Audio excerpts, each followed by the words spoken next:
We witnessed a thrilling race in the rain at Brands Hatch Indy 2 weeks ago in the Apex Racing League Touring Car Britain 2025. Tonight we head to round 3 of the championship at Snetterton to see if Damien Harris can keep his Pro Championship lead. Welcome to the Apex Racing TV esports studio. My name is Sam Fitzpatrick, alongside me is David Sampson. And David, it was so good at Brands Hatch. If anyone hasn't seen that previous round, we will be giving a recap in a little bit, but honestly the whole meeting is worth watching because the changeable conditions that we witnessed was so unpredictable and brought a lot of surprises.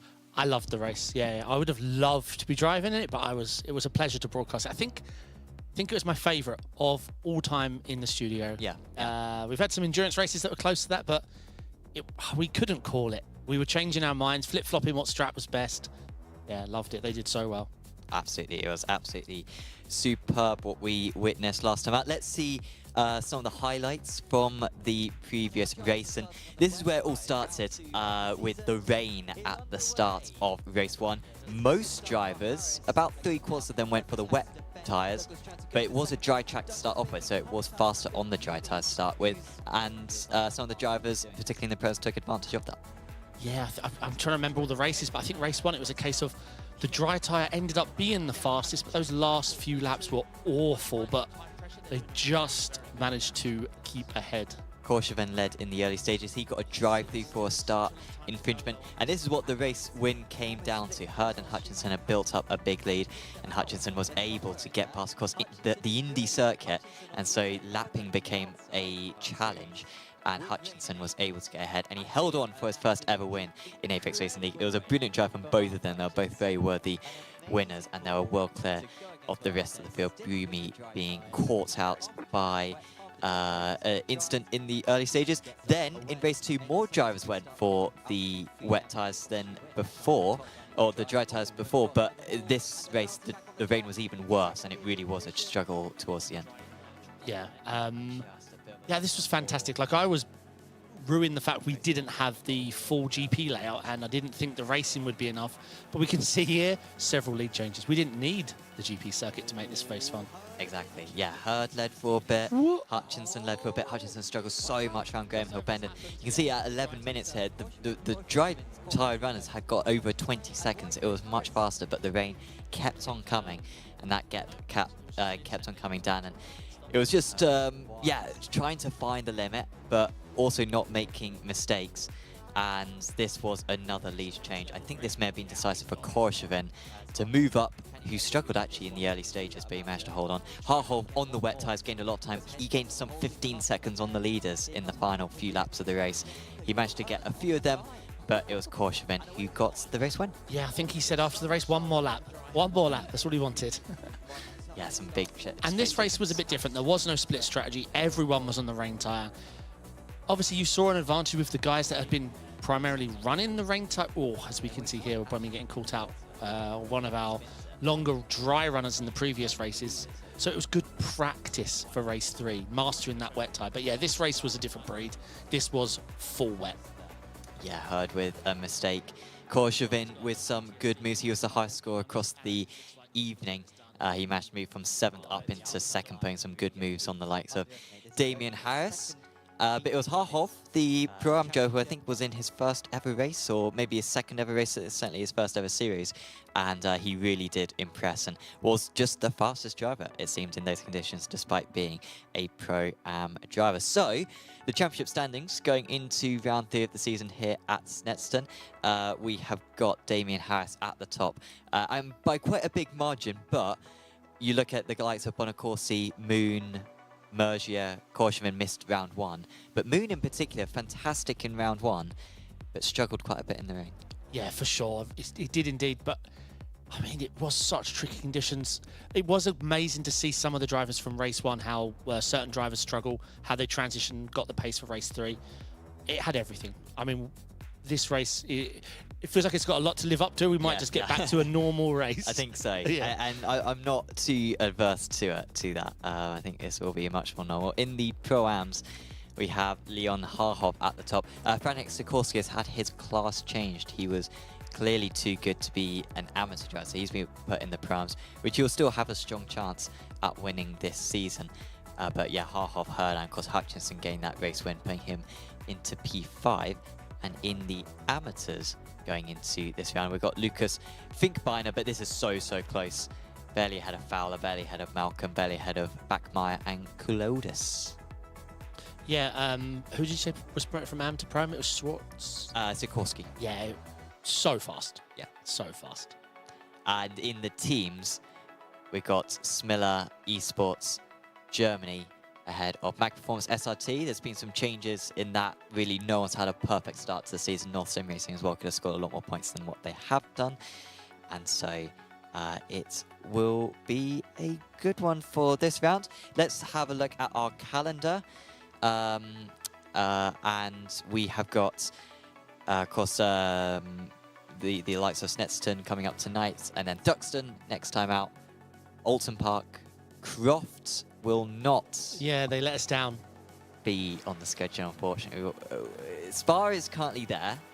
Oy, oy, oy. So I think that's a good replacement. Joe, yeah, Croft is not being added to iRacing. I thought we should just do Brands again. I know we've got it around 10, but we just make it mixed rain conditions. Brands Hatch, GP. If we had Brands reverse, yeah, I would be down for that. Aye. We could do Knock Hill reverse. Knock Hill reverse. Yeah, that's we genuinely did that the last season we did this. We were like, yeah, let's do reverse. But it wasn't great racing. So yeah, that is the schedule course following the BTCC schedule as close as we can. The format for today, we have got the 3 races. We've got the 20-minute race 1, and then the 20-minute race 2, and then the 20-minute race 3. Tonight it's a 9-car reverse grid for race 3, so slightly bigger than what we've seen in previous rounds for the drivers. So it's just a random pick number that you make up on the fly? I go to random.org, shout out to random.org, and I put in the numbers 6 to 12, and they pick one out. Gotcha. Yeah. Science. That is the logic for that. For the weather, there's no risk of rain. It's going to be dry. I grew up about 20 minutes drive away from Snetterton, and the climate in Norfolk is actually quite dry. I think there's something like 6 times more rainfall in Wales than there is in Norfolk. As you move across the country, there's much less. So it's pretty much the driest place in the UK is Norfolk. And so this is sort of realistic, I guess. So that is the weather. And so in terms of our picks, apologies. And then, of course, we can have a look at the track guide as well. Because, yeah, here is Sness. A Snetterton 300, right? Yes. You seem so sure. we got the full infield. I was a big fan of the old layout. Unfortunately, in 2011, they butchered it by having this hairpin. So even the 200 layout is a bit butchered now. This is what can happen at the hairpin. Yep. In a 6-car race. Oi, oi, oi. Now, I don't mind Snetterton. This is where I first started to love the Lambo years ago. GT Sprint was here, and I learnt the track, and yeah, I've just got fond memories of racing here. Tricky track though. You really got to be on it. But it's like all British tracks. The grass runoff. Obviously, it's a little. I suppose it's a little easier now with grass being as grip as it was. But back in my day, grass was really, really scary. When I was doing practice for Porsche GB earlier this year around this track, I actually quite enjoyed it. Obviously, it's very flat, and the corners are quite repetitive. This corner does take some learning. The 9-10 sequence, just to get it right, get that exit speed, and then the awkward right down the hill, then the left. I'm trying to remember. It's been years since I raced here. Yeah. Into bomb hole, and then the very, very long Coram leading into Murray's. Again, this part of the circuit used to be so much better. Coram used to be a fast right-hander, and then he had a bit of a straight, and then Murray's was sort of an awkward little chicane type corner. Used to be so much better, this Snetterton, but this is what we have now, and we have to put up with it. Yeah, that last left-hander, that's a tricky. That was like if I had to list all the corners that took me a while to quote-unquote master, I struggled there hard. Yeah, and Coram as well, to find the right line is very, very tricky. Here's my predictions for this round. I've gone for Moon. He didn't have a good time of it last time, but he was very, very strong back in round 1 of the championship, which was the last dry round we had, so I feel like I've got to go for him. Aidan Kale has been very strong so far this season. He's a solid pick in the Pro-Ams, and Kostas Kolaudis was 3rd place out of the amateurs back in round 1 of the season, again, the last dry round, so I think he will have a good chance as well. I'm feeling good about my picks. I've gone for Korshevin, the pro. I think he's an excellent driver. He's aggressive. He could probably work on his qualifying. I don't ever remember him qualifying super strong because he always comes through the field. Yeah, he always does some nice overtakes. Yeah. Korshevin's very strong. And I think this might be a first for me. My pro-am is also a teammate of the pro. But Pavlo, he looked really strong, pro-esque a lot of the times. And I think this might be a repetitive pick for me, but I quite like Russ Fowler. I think he's looking good in AM. Solid driver. Hopefully he can, hopefully he can have a good race and make me look good. That's what we're hoping for. We will go for an advert now, but when we are back, we'll be covering the qualifying session for tonight's event at Snetterton. Are you struggling for consistency in your sim racing? Does your iRating look like a roller coaster? If so, we have good news for you. The way to get more consistent is to first understand what you're doing differently than the professionals. And VRS is the answer. With our competitive subscription, you will have the telemetry, setups, tutorials, and everything else you need to fully analyze your driving. Our data packs and the ability to compare your driving with the best in the world will show you exactly where to adjust your inputs, change your driving line, and shave seconds off of your lap times. And our powerful and precise Direct Force Pro wheelbase and precision pedals are being used by some of the world's best drivers. All these champions agree that VRS hardware is not just the best on the market, it's also priced well below the competition. So if you're looking to upgrade to direct drive and the best pedals in sim racing, VRS is your answer. If you want to get better, get faster, and make it happen sooner rather than later, you owe it to yourself to find out why so many people are switching to VRS. You'll be so glad that you did. Visit www.virtualracingschool.com and learn why the best use VRS. Welcome to Snetterton. It is a nice day in the latter part of May. It's not too warm out on track. You can see 19 degrees air temperature. It's very good conditions for racing, and I think a welcome break from the rain for the drivers. I'm sure we'll get a bit more rain for the rest of the season, but yeah, after a very foggy first couple of rounds as well. Like, I don't feel like we've actually seen any of the cars this season, because even back at Donington, it looked rubbish. Yeah, this looks like it's in HD for the first time. We can actually appreciate these liveries. Yes, indeed. Hello to everyone in chat. Dan Field, Katie cheering on Russ Fowler, as always. Alan blaming us, as always. Hello to Mark. Where is Alan based? He is based in Netherlands. Aha. I feel like the Netherlands gets quite rainy as well. Alan's been saying how dry in the UK is rainy. I think the Netherlands is quite famous for being rainy, right? I am not sure. Or maybe it's just windy, but correct me. I want to go soon.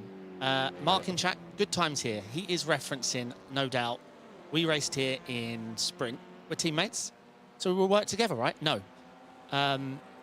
He ran away in the lead, I was second, fighting for my life. Every corner, fighting for my life. And the three of us were all battling so hard that Mark won the race by like 18 seconds, sweat-free, chilled. I had wounds, let's just say. So, yeah, that was good. What up? Reese is in chat as well. Hello to Yannick. Oh, no, Bumpersoid on comms. Yeah, you just missed us on the full TV. I think it should be us on the screen more, to be honest. Not this race. Yeah, maybe we should... Yeah, I don't know. I'm not sure. I mean, there we are. There you go, see? Let us know in chat if you think this is how it should be all the time. We're probably not... We've made the race a little small. But I prefer this, yeah. Yeah.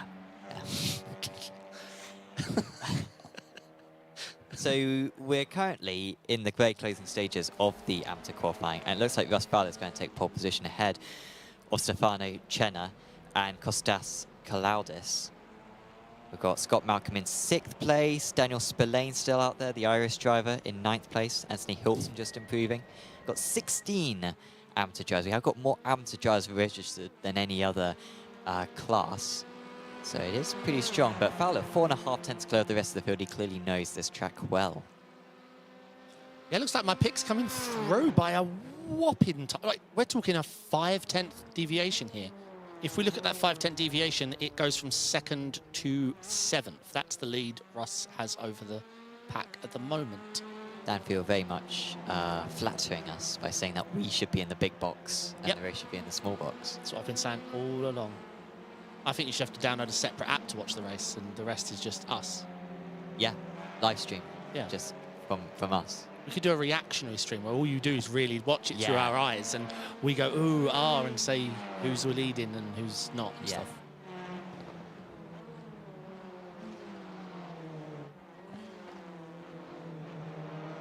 So the Pro-Am drivers are just doing that out loud. So of course, compared to Brands Hatch Indy in particular, the drivers aren't going to get that many attempts. This is a 2-minute lap time. And so unless you're, you're getting 3 laps before the session ends. So you've got to deliver. Yes, you've got to deliver indeed. Good to see the webcams as well. And Taron Schiebel has even got his heart rate monitor. 105, certainly higher than his resting, but it's not, he's not in a panic. No, that's a good heart rate. Have you ever done that on stream? I have it on my watch all the time, but no, because then they would know when when it matters and not. So I don't share my fuel or my heart. Would you say your heart rate goes up more when you're racing or when you're watching like a sporting event? Because I get more nervous when I'm watching someone that I'm a fan of, because I've got no control. I think the difference with the racing is for the majority of the period of the time it's hard to control, whereas when you're watching, it's more the moment, not the whole time for me. I don't get, I do know what you mean, like the spikes. But no, I'm an athlete, so my resting heart is about 13. While I'm racing, I keep it around 55, yeah. Sure. Oh, yeah. Yeah, for sure.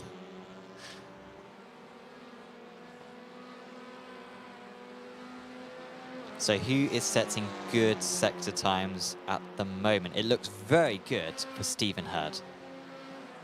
These are some good times, albeit a lot of drivers have only set their first sector so far, but certainly in the first sector, he was fastest, along with Denisenko as well. The two of them setting the pace in the early stages. Yeah, yes, indeed. Like you say, not as many laps as we're used to them having in TCR. This is our first longer track. I mean, think how it's going to be at Spa. 2-minute 40 lap. Are you going to go with Spa? Is that what you've settled? Well, it's in the schedule. Unless there's some bit. I mean, some people don't want Spa. I think Spa would be excellent because it's Spa. So literally because of this series, we are racing Nord 24 in a TCR. Yeah. We're leaning Audi at the moment. The most biggest reason is I went to drive the Honda and I kept dying every other, corner. Sure. Sometimes I'd make it 4 corners. Wow. Yeah, and then I was thinking I don't like TCR. I jumped in the Audi. Now I'm logging laps. Sure. Obviously, esport pace. Yeah. And And I've never driven it before. Straight out of the box. Well, you're going to be top split, right? Well, it Just looks who like we else might drives be. this? It looks like we might be. No one else drives it, yeah. Shirkov has gone to the top of the standings ahead of Herd. Sikorsky up there in P3. Remember, if you get pole position in your division, you get 3 bonus points. So it's really advantageous. Then you also get 3 bonus points for leading a lap in each of the races and 3 bonus points for the fastest lap. And these are all within your division. So an amateur might be down in 20th place, but getting some 9 bonus points. Or maybe even like 20 bonus points across an evening. The way you worded that, if 5 different leaders, 5 people get 3 points? Yes. So teammates, it's wise to swap just for that. If they want to, yeah. Well.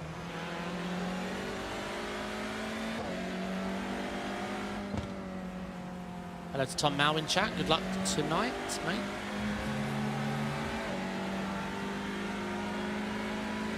So Beeman behind another driver. Shirkov? No, I've just gone past Shirkov. Oh, Franek Sikorsky maybe he's behind? No, he's one of the altitude cars. Oh, it's V Saunders, my bad. It's V Saunders. So no heat racing tonight, right? 3 20-minute races. 3 20-minute races. Is that the TCR format for the whole season? I forget. Yes. Well, I'm asking for the audience, obviously. Yeah, of course, yeah. Because and it has been the format back since the BSRTC days back in like 2018. I think it used to be 4 15-minute races. That was. So the qualifying longest determines your sequence. first race start. Your first race finish determines your second race start, and then you reverse the top 9 for this 9 race for today, race yeah. 3. So Shirkov staying at the top for now, but Mihailov is on a strong lap himself. This could be front row of the grid for Mihailov.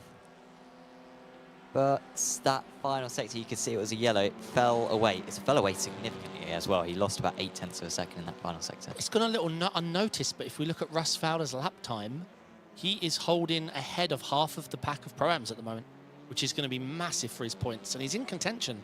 I think he's P2 in the Pro-Am Championship, maybe? That sounds correct to me. I remember we used to rely on you for data, but Yeah, PT. sort of, it's all swung, isn't it? Sam looking shocked that I got that right. There's quite a few altitude cars, right? We've got at least 3 representing. Yeah, it's a good contingent. Of course, they had a brilliant round last time out, didn't they? Yep. With Saunders having some good results and Hutchinson having some brilliant results. Hutchinson was particularly pleased after the meeting, which was good to see because his race 2 went awry towards the closing stage. I thought he might have a bit of a bad taste in his mouth, but he was able to very much appreciate that race 1 victory, which was such a good race victory as well. Really dealt with the traffic and passing with his rivals very impressively, as well as the rain. Here he is. Often not the best qualifier is Hutchinson. He actually won that race, I think, on 14th on the grid last time out. We'll be hoping to get at least a similar position this time, but this lap is not it. He's a long way off, and he's got 1 more attempt to set. It will be 4 laps for the Jazz. I think I said earlier on it was 3 laps, but it will be 4 laps that the Jazz can set. That makes it easier for me to scroll down and see that Anthony Hilton might be getting a pen. Aha. Because it looks like he did, yeah, too many laps. Maybe, yeah, unless he was first out of his grid stall and was super rapid and got in an extra. Maybe. There was a purple sector for someone. But it's still Shirkov at the top of the standings. Walker up there in 4th place. I think it was Mihailov, sorry, who set the fastest final sector of anyone. It was his first sector which let him down. So if he can put in a good first sector here, we'll certainly know that he's got the capabilities to go to the top. Herd is not going to take pole. He's gone back to the pits, but everyone else out on track trying to improve. Jonathan Walker with the fastest first sector of anyone now. Yeah, what position is Jonathan Walker? Only P4. Ah, yeah. But he's about just under a 10th up on Shirikov's best first sector, so this is a good start. Very good start. We'll be keeping an eye on Sector 2. I think there's going to be a lot of changes here, a lot of personal best being set right now. Mihailov with a better first sector as well. We know how quick he is for the rest of the lap. So sector 2 was 1.6 tenths off of pole. So it's close now, a little down on Chirikov. So let's see. It's going to come down to sector 3. This is it for Hutchinson, and this is not a push lap for him, so he'll return back to the pits. But Walker's certainly the most ominous driver right now. We have got Shirkov trying to improve. So here comes Walker. Will this be good enough for Pro-Am pole? It's not a personal best final sector. And he did not improve. It really fell away in that final sector. Lost 3 tenths. Yeah. Callum Beeman improved, but yeah, there weren't the improvements that I thought. Mihailov's second sector was underwhelming as well, so I don't think this is going to be an improvement for him, considering that his final sector, we know, on his best... Oh, well, it was actually an improvement for Mihailov. So quick in that final sector, but just lacking a bit in the first 2. And Razorchuk goes to 7th. Just Gonzaga still out there, but I don't think this is a legit lap for him, and he does stay back to the pit. So now it's the time for the pro drivers. Yeah, my pick not paying off there. P9 overall. My Pro-Am pick actually finished below my Am pick. Yeah. But my Am pick is, I mean, he's paying for my steak dinner tonight. Look at this. Thank you to Apex Racing Academy for sponsoring this broadcast. Do check out apexracingac.com in order to get setups, telemetry, track guides and coaching, not just for the TCR cars, but also for the GT3 cars, which is going to be very relevant when they get the new tyre model in a few weeks' time, but also prototypes and single-seaters and everything else. I personally managed to win the Indy 500 for the 2nd year in a row using the Apex Racing Academy setup, so it's, what a beast. It's pretty good. What a It can beast. certainly facilitate one's success. So, of course, Moon, who did not set pole position in round 1, albeit the round 1 pole position has got a bit of an asterisk because none of the pro drivers didn't break the rules. So we do have a bonus point, 3 bonus points for pole position. No one got it for round 1 of the championship because they all broke the rules. So that's a little bit of an asterisk by that. But I think it was Bonacorsi who did take pole. But like I said, he a big asterisk next to his name. Moon, of course, managed to get the race win. Last time out, it was Damien Harris who managed to get pole position. So they're probably the 2 to watch out for today, Bonacorsi and Harris, when it comes to this pole. Yeah, but keep an eye. I think we're going to see a field of red on top of the overlays. Bonacorsi, I mean, I've already made my pick, but Bonacorski's a very fast TCR driver. And who's the other guy? Seriously impressed. Damien, I think Damien. Yeah. Obviously, we've seen Youngsu Moon on his day, round 1. I mean, there was only 1 driver, right, on round 1, if I remember rightly. Yeah, he really stole the show, didn't he? Yeah. But Sherikov, I mean, to sum up Sherikov's time with the series, he's been dominant in AM, so Sam's promoted him from AM to Pro-Am, and now he's pole in Pro-Am. That's Sikorsky. Oh, yeah, that's what I meant, P3. Yeah. Sorry. Yeah. Still very But rapid. what you meant was, you know, we promoted him and he's still up in P3. Correct. That's what you said. Yeah, exactly. Yeah, we'll edit out the live VOD. Yeah. No, as in, it's very impressive. Looking very strong. Yeah, he's only like 2.1k or something. Yeah. So. I think he could hold his own at the lower ends of the pro field. Yeah. Okay, let's see how these pro laps look. Yeah, James Bumi looks very quick, lighting up the time board with a lot of purple, and he goes to provisional pole. Chozanet goes onto the front row, but Moon is Blistering. just ahead for now. These 2 laps, 7 tenths faster than anything the Pro-Am's managed. Quick lap coming in for Bonacorsi as well. Watch for him to get on the Gio at least P3. P3. It is just P3 though for Bonacorsi. Yeah, 1.4 tenths separating the top 3. And I do think overtaking will be very tricky around here. Like, I'm not anticipating a lot of moves. So if you can get pole for race 1, that could be the race 1 and race 2 victory coming your way. Correct, yeah, that's with the format of the racing. Thinking strategic for a season, yeah, qualifying's super important because of those double first 2 races. If you can nail your quali, stay strong, finish strong first race, you get that position starting for the next race as well.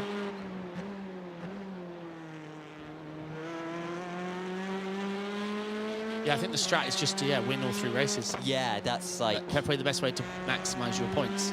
No, so to sort of back up that argument, I was watching the F1 pre-coverage on Channel 4 last week because I missed the race live because I was winning Indy 500. Yeah. And there was an interview with Oscar Piastri, and some of the questions that they asked these drivers, it's like, oh, what's the mentality that you have going into these rounds now that you're championship leader? It's like, he's just driving fast. Like, it's so his job. It's so like over talks about in terms of, oh, Norris's mentality. You know, I'm not sure if he's like in the, and it's so important for the momentum of the championship that they managed to get this qualifying position. So it's like, guys, they're really good drivers. It will come down to who's the best driver. Yeah. The mental element of it, we see it in tennis as well. It's super overrated, in my opinion. No doubt it matters. Feel free to argue with me in chat, but I really do think it is overstated. Harris moves up to, well, stays in P2, but gets closer to me. I think sometimes it comes down to there's so small margins with everything being that they're top athletes that any advantage you can get, even if it be mentally believing in yourself or, you know, feeling confident, that can give you an edge. But yeah, ultimately, if you're a little bit slower and you've got a little bit of a worse car, then you're going to really suffer in F1. Well, of course, he goes to the top. Wasn't a personal best final sector, but it was still very good, to be fair. He only lost about a 10th in the final sector, but it was purple for sector 1 and 2. But I do agree with you to a certain extent, but I think as spectators, it's so tricky for us to identify what the technique, look, you see it in tennis more than Formula 1, but in tennis, you have such different techniques, and that's the reason why players do well or do badly under pressure, because if your technique is good, that's going to, it's less nerve-wracking, you're going to be able to deliver in those moments. But people are just like, oh, well, it's just mental, isn't it? But yeah, no, I get what you mean. I think it's the same with Formula 1. F1 interview questions have always drove me nuts. How Yeah, does the there's car nothing to feel? talk- Yeah. How does the car feel? What do you think you can manage tomorrow? Yeah. It's like, I'm saying 18th. What do you think? I might get a point. Like, Yeah, the or question. I'm in a Red Bull. Like, what do you think? I'm probably going to do well. Like, Yeah. Yeah, I like the wackier interviews. Literally, first question. So, Max, what do you eat for breakfast? And I love his face. He's almost like, oh, wow, a question I actually want to answer. That's what I want to hear. Yeah. That's more that's better than the answer of, you know, well, we've got to see, you know, what's going to happen. It's a long race. The team have worked hard. The team have worked really hard. You know, we don't think we're the fastest at this round, but, you know, we think we might manage the result. So Chosanets, he might be able, well, no, he's lacking a bit on this lap, is Chosanets, so he'll line it up for another one. Few drivers just backing out on this third lap. Moon goes to the top, though. He was not backing off. 700ths of a second. He keeps on taking some time out. James Bumy had a good lap, but he just lagged a little bit in the final sector. And Giacomo Murgia will, I think, be the last one across the line on this one. Bonacorsi is well across the line, but he failed to improve. He just backed out of it. That top 3, which we saw back at Donington. Once again, the top 3 here, but it's good to see James Bumy, who did not feature in the top 3, struggled to feature in the top 10 back at Donington in the dry. He is right on their tail. Yeah, he's an excellent driver. I don't know how much he drives TCR, but I've raced him a bunch in GT3, and he's, very strong driver indeed. He looked really good in the wet. Brands Hatch as well. Yeah, I think he made the... Yeah, he was a bit unlucky in race 1, actually. He had contact with Wayne Douglas. Yeah. And if it weren't for that, he probably would have won the race, but fell back and had to... What a comeback, though. That was fun to watch. I mean, the whole, everything about that race was really fun. Yeah, it was really, really great. But I'm sure we'll do a Daytona night race soon to balance it all out.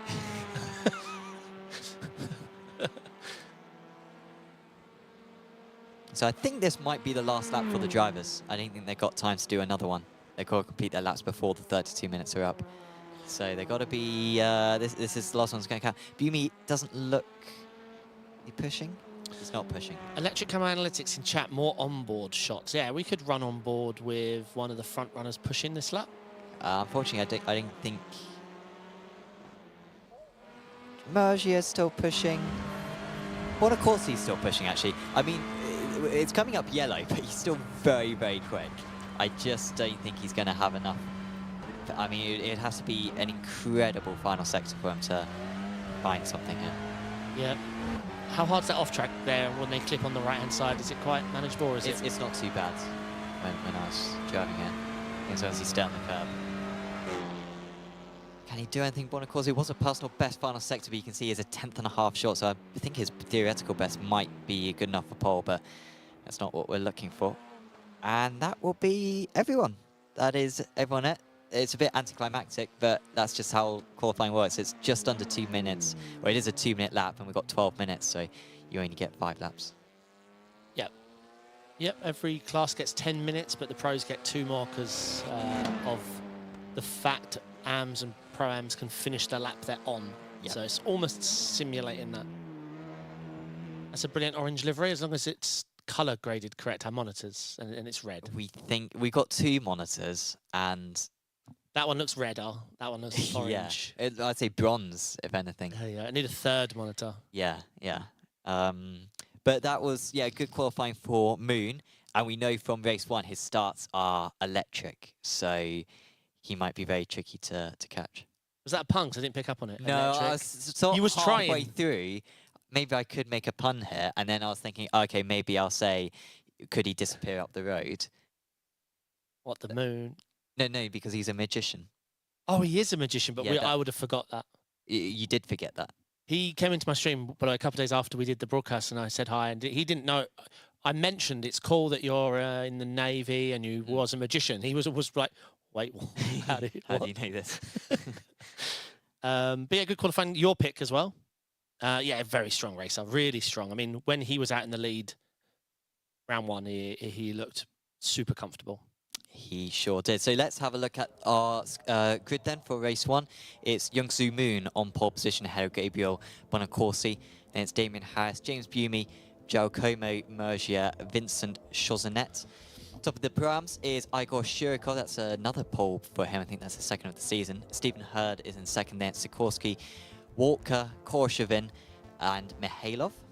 Then it's Fowler, Vasilchuk, Schiebel, Denisenko. And then it's Chassanet, Tom Mayle, who's a little bit further down the order than maybe what we'd expect. Rhys Saunders, Callum Beaumont. Then it's Harhov, who of course won race 3 last time out. Chenna, Cloudis, Finkbeiner, Nuzini, Malcolm, Hutchinson, Backmeyer, Marshall, Say, Gonzaga, Spillane, Kindness, Coombe, Venturini, Hedgecock, Walsh, Toth, Hilton, Besegio, and Neg. Neg and Zuko had qualifying bans, hence why they are at the back. Tough out there. Got some support for Shurikov, good to see. Was very strong last time out, so jump in. Feels like the drivers are very bunched together on the grid, but it is a narrow circuit here at Snetterton, so that might be deceiving me. Just got Taran Schiebel to get on the grid, as well as Neg and Zuko. Hopefully they got the memo that they are allowed to start on the grid, despite having a qualifying ban. But 41 drivers we have here today. And this race 1 will just be a 20-minute event. It looks like Neg and Zuko are not going to take shame to the grid, so they'll be starting from the pit lane, it seems. The rest of the drivers, though, are all ready to go. So Youngsu Moon has got to defend the long run down to T1. The lights go out, and away we go for round 3 of the season. Someone's away slow back there, because everyone shuffled, creating a 3-lane. Moon able to take the racing line down to T1. It looks like Bumi might get ahead of Harris, and, well, Bumi even trying to get up into 2nd place, but he's going to lose out to Harris, who swoops around the outside. Yeah, 2 people starting from pits there. Looks like one of them got away a little quicker than maybe the rules will allow, but I let the steward decide that. And it's another position loss for Bumi. So Bumi was almost up into 2nd place. He's down to 5th now. Mergier just going straight up his inside. He left himself a bit vulnerable. Stephen Hurd getting past Chosenet as well. Great start for Hurd. He's up 2 places. Yeah, no calamities. I think that's the right word. Everything looking good, and Feisty. Hurd looking very strong. What happened to Fowler? Oh no, he's up a position. Korshevin's down 13 though. Maybe he was that poor starts that you identified before. Yeah, it looked like someone just scuffed it, and because you saw everyone jump right and follow. Very clean racing so far, wow. Oh. Yeah, trying to get underneath us. Was it Chenna trying to get underneath? I swear last season in whatever we raced with him, you called him Senna. Yeah, but I sort of thought it's probably Chenna, right? Seeing that as Italian. I don't know, I learned my names from you. Yeah, and I feel like I bear that responsibility. So I take it seriously. Scott Malcolm is in the mix. He's in 25th place, trying to gain a place. This is where it can really get very chaotic. But I don't like to say it, but yeah, good driving from most of the drivers. We've still got about an hour's worth of driving for that to be undone. Hutchinson trying to defend this on the outside, that it does go left, so if he could just hang on to this. He's going to have a bit of a scuffed exit if he can't open up the corner. Let's see. Yeah, I think he's going to be a little bit vulnerable here. I suppose it's relatively easy to defend this. So back, oh, this is Walker getting past Chosenet, so I thought that was Chosenet coming back at Hurd, but Chosenet keeps falling down the order, and just behind them, we've got Shirikov versus Sikorsky. Shirikov, of course, started on pole position in the Pro-Ams, but he's had a poor start. He's down 3 places, and he's lost a place there to the newly promoted Sikorsky. Easy Pop in chat is asking the question of a statement I made. I haven't actually read the league rules, but I'm willing to bet there is a rule. There is a rule. Yes, I would bet. Usually in a league race, yeah. Well, in officials as well. Well, in Still officials, protestable. it is protestable, yeah. Here was a move for Leon Harhoff, or was it an issue for Leon Harhoff? So he goes off the circuit, but I think that was the extent of it, just running a bit wide at T1. Oh, and then, oh wow, and then he massively overshot. And that is why Leon Harhoff has lost a few places. Yeah, so he looked so rapid in that race 3 at Brands. Yeah, he won. Yeah, that's why he looked rapid. Yeah.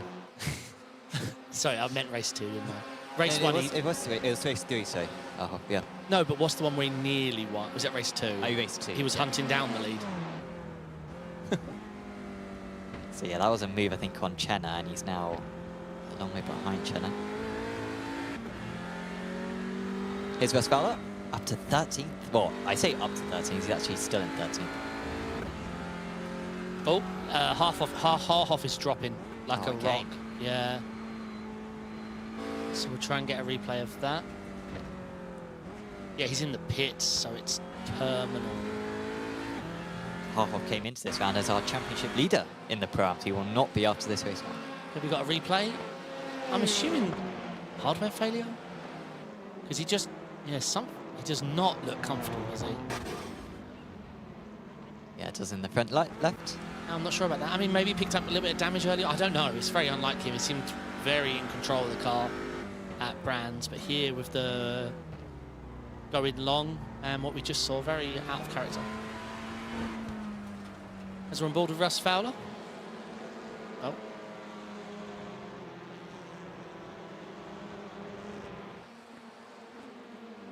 Stephen Hurd, P6. This is our Pro-Am leader.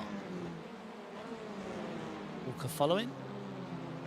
He's not in a proper altitude livery.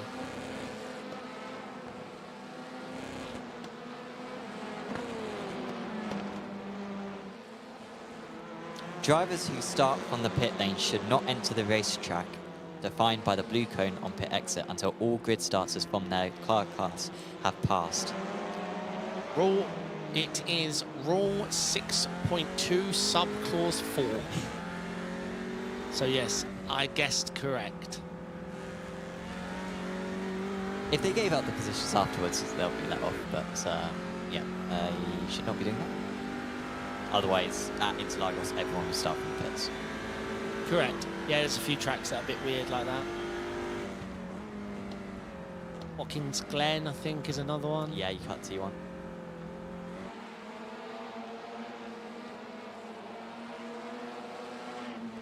So Moon looking fairly comfortable out in the lead, just at the fast lap of the race, 6/10 of a second clear now of Bonacorsi. This does have a similar feeling to Donington, where Moon was able to win, at least on track, in both race 1 and race 2 and race 3 as well, even with the reverse grid. He was someone who was not going to be beaten. Bonacorsi had a crash in race 3, went hard into the wall. Scott Malcolm is dropping. I saw Mark Hutchinson get by, and it looks like Scott's had off. I'm just seeing this from the data. Yeah, down 3 places from his race start. Yeah, something just happened moments ago. Mark Hutchinson got ahead, and then it all broke. Let's see. But I'm staring at the data here, so it's hard to read. I do love to see moves like that. And then it was actually the second car, which I don't think did a whole lot wrong. And actually, the second car almost had a run at Hutchinson as well. That was, I think it was Backmeyer. Oh, I think it's kindness fender though on touching. Backmeyer. Careful.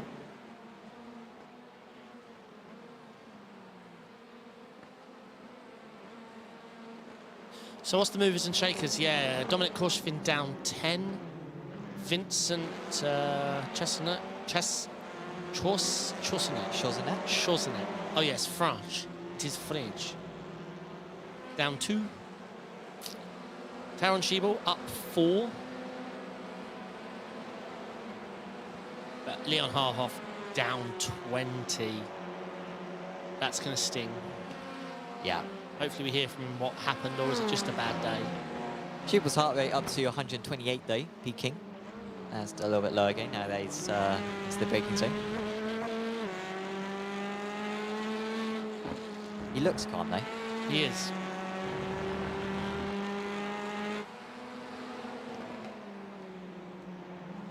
But yeah, this is quite a long queue behind Schiebel. We've got an issue for Scott Malcolm again. Yeah, Scott's heading off. And it's also very close for P2 between Bonacorsi and Harris.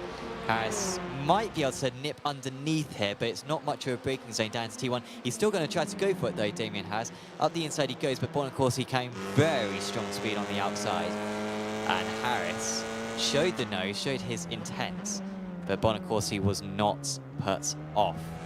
He remains in second place, but now out of the draft of Moon, it will be a long 12 minutes for him to hold on to this place. Yep, that throttle pickup sounds amazing on the car. I think he was reluctant to shift up. But no, yeah, he's really revving it up, isn't he? I like that sound. All that work that goes into the exterior sound that always sounds good on every sim, and then we go on board, and a lot of them, especially iRacing, don't sound great. I'm willing to just delete it. Just act like we don't have a helmet on and we wind the windows down. You can do that. Yeah? Yeah, so I mean, genuinely, in your camera settings, you can change it from internal camera to external camera, and then you'll hear the external sounds rather than the internal sounds. I'm not even joking, it's just a tick box. And you can do this while driving, not in replay mode. Actually driving. Yeah, it's whilst, I'm pretty sure it's whilst driving. I'm like 80% sure it's whilst driving. Well, because all your cockpit cam is just the cam that you have in your camera, like, file. Yeah. And within that option, there's the tick box. So if you're right, mate, that's a million view YouTube video right there. Get on it tonight. Seriously. Well, I could make the BMW sound like a car. Yeah. I'll show you the set. Remind me afterwards. I'll show you the setting, and we can just fix it. Wow. So Harris again in the draft. He's not quite as close as he was in the last lap, but it might be worth him actually waiting through T1 and having the attempt into Montreal. If I'm right, this front four was what we had the front four in round 1. Moon, Bonacorsi, Harris, and Mergier. Yeah. And there was a big incident, if I remember, with... Bonacorsi. Yeah, and who? Moon was involved, and it was Moon's teammate, Bergia. And they all collided. And battling for the lead, the three of them, as there goes Chenna. Sorry, I've only just clicked. I don't know why I haven't clicked. P7, Jonathan Walker, runs Frien. And Okay. I've coached him a bunch, like 5 or 6 times. So, yeah, that's crazy. I don't know why, until right this moment, I have clicked. Yeah, he's a really nice guy. But it's been over the last... I've been coaching him for a couple of years now, on and off. See, I think of the Scotch. Oh, So, yeah. oh, contact. Sorry, I was looking at alcohol. So it's going slow though, or is it a lap? No, it was going safe for Sheeble. His heart rate's up to 129, so it's pretty much the same as it was, despite a bit of contact, which has, I think, dropped him a position to Chassenet and Fowler. And I think Mihailov may have got past and all that as well. So bad news for him. Can he hold on to this place? Alongside Azulchuk. Stays ahead of Azulchuk. That was quite a queue behind Sheeble, and it maybe was coming that there was going to be a burst in his defence. This train going back to Porosheven. I feel like it was a pun, but I can't pick It up wasn't. on It was just What's a the bad. burst? It was just a bad. No, I was just saying his. You were trying something. No, I wasn't trying. It was was. just these things. Just you can't put these things into logic. You know, it's just a. Okay. So Korshevin on the recovery run. He's up 1 from the tragedy, but still down 9 from his start position. You really want to be... That's a send. Oh, that's probably against the rules. But Fowler is overtaken by Chazanet and stays ahead of Sheeble, but I think that was a bit naughty for Chazanet. I missed and we've it. got a What change for P2 as well. When you said it was against, I was looking down at the telemetry. What happened? He dived into Montreal and basically forced Fowler to turn out the corner. Oh, yeah. That was a bit of contact. But Harris has got past Bonacorsi. Can't have been easy. Looks like it was into Agostini. Well, looks like he had a bad run out of the last corner. Oh, well, Harris wasn't exactly apologetic, was he? You could argue that Bonacorsi moved in the braking zone. I'm not sure from that camera angle. It's way too hard to say. But I mean, he has a run on Mergia. But which way do you go? Inside, outside? Probably inside, try and ruin their line. You want to get alongside here so you can wreck their line for the left hand and then get the run into 1, I suppose. But Mergia isn't looking back. Oh, Hertz has had an issue. And he's absolutely broken the front left as well. Hertz is going to have to take... Well, he doesn't even have a faster pair. This is the end of Stephen Hertz's race, I think. Oh, no.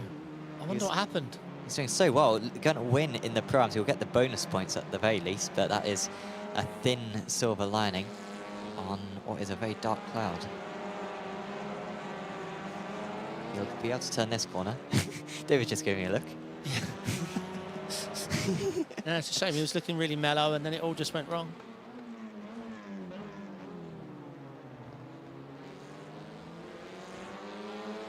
So this is how it happened. Oh, no! What was that rejoin? Oh, dearie me. Was it Thomas Kuhn?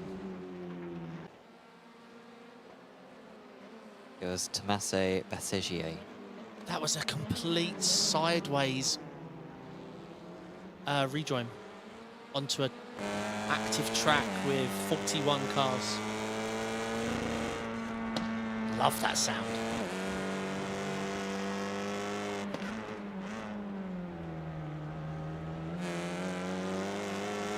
It's amazing how close these cars can follow. Senna and Kalaudas both going off the circuit, but just briefly. It's top 5, really pulling away from the rest of the field. I think this circuit does very much have big pace differences between drivers. I think with it not being so well known. It's a technical track as well, let's face Yeah. it. A lot of these British tracks, especially when they're dry, are very technical. To extract the pace, you've got to touch grass. Shirokov looking plenty faster. Fast enough. Taron Shebel just got past. Oh, they're battling still. Yeah, that's a trick past, and now he's going to have to go defensive from Tom Mail. Uh-oh, is Denisenko gone? Yeah, I saw a blinker there. And he's back. Ah, he's off the track.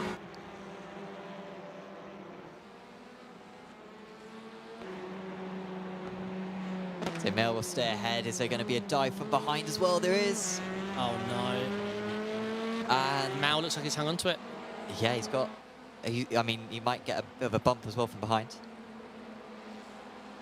Yeah. The bump draft to be faster than the draft. Plus, he has the advantageous line. Saw the outside work earlier on for Bonacorsi, not this time for Beeman. Mail stays in 16th, and now there's contact. And that big bite across the circuit. He didn't stop dying. And he's another one.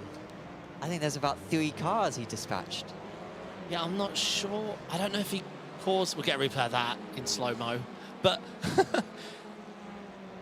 yeah, I want to see who caused the initial incident. Yeah, so the car... actual slow-mo. All right, so nothing you could do there. Lost complete control of the car. And I assume he's got a damaged car here. Oh, yeah, I mean... Yeah, so... Yeah, it was all down to that first incident. Obviously, the stewards have decided it's hard to judge who was someone being overly squeezy or was someone trying to reopen up the corner to be defensive. But yeah, it's a shame. The other 2 victims, unfortunately, were just due to that one incident. He completely gone sideways. His car was sideways into the braking zone, so yeah, he was a passenger.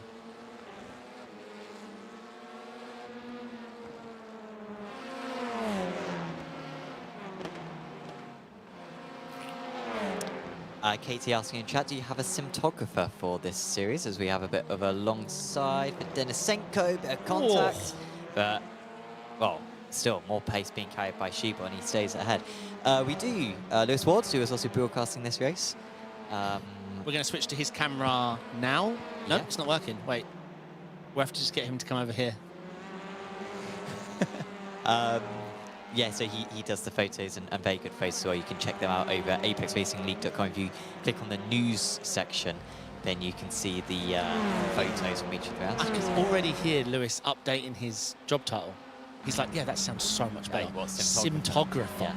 I can hear him doing LinkedIn, Facebook, Instagram, Discord. Away we go from Mihailov. This is for P9. Oh, contact! Shirokov has hit Sikorsky. Twice.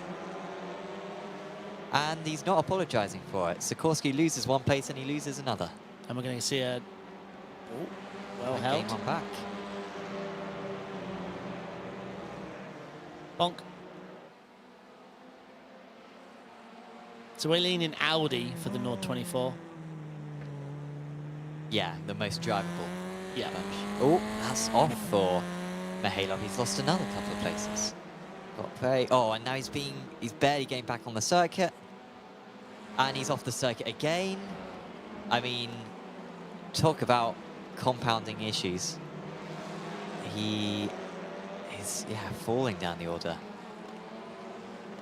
Down to 13th place now is Simeon.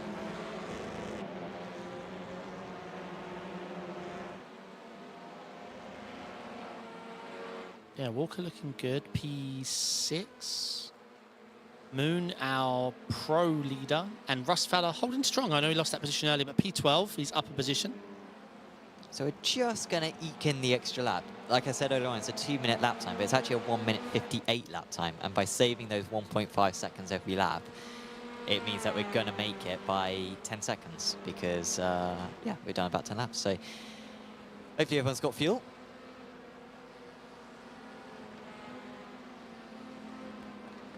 It is amazing, the pit speed. I mean, look at Moon's gap now. I know we've had some battling, but it's reminiscent of round 1. I mean, you can make excuses like there's a battle here, whatever. No, there's a million reasons, but he's getting it done. Yeah, Harris hasn't been dropping back too much, but Harris has definitely dropped Bonacorsi. Okay, so maybe Boncorsi's pace once again, very strong in qualifying, perhaps not quite as strong in the race.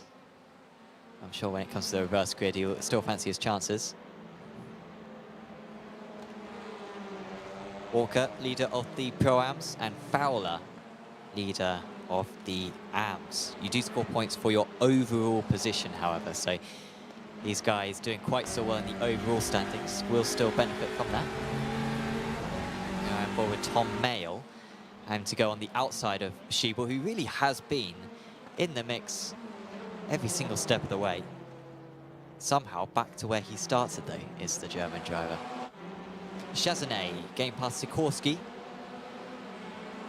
Nearly got it done the previous lap. Sikorsky holds on for P9. He knows that he's not going to beat Shurkov unless there's a post-race penalty for Shurkov, which is possible after some overtakes at Montreal earlier on in the race. But Chazonnet wants to get that top 9 place. Closing in on them, though, is Pazelchuk, Fowler, and Mihhailov. Here comes Chazonnet. Inside will turn into the outside for Brundle and Nelson.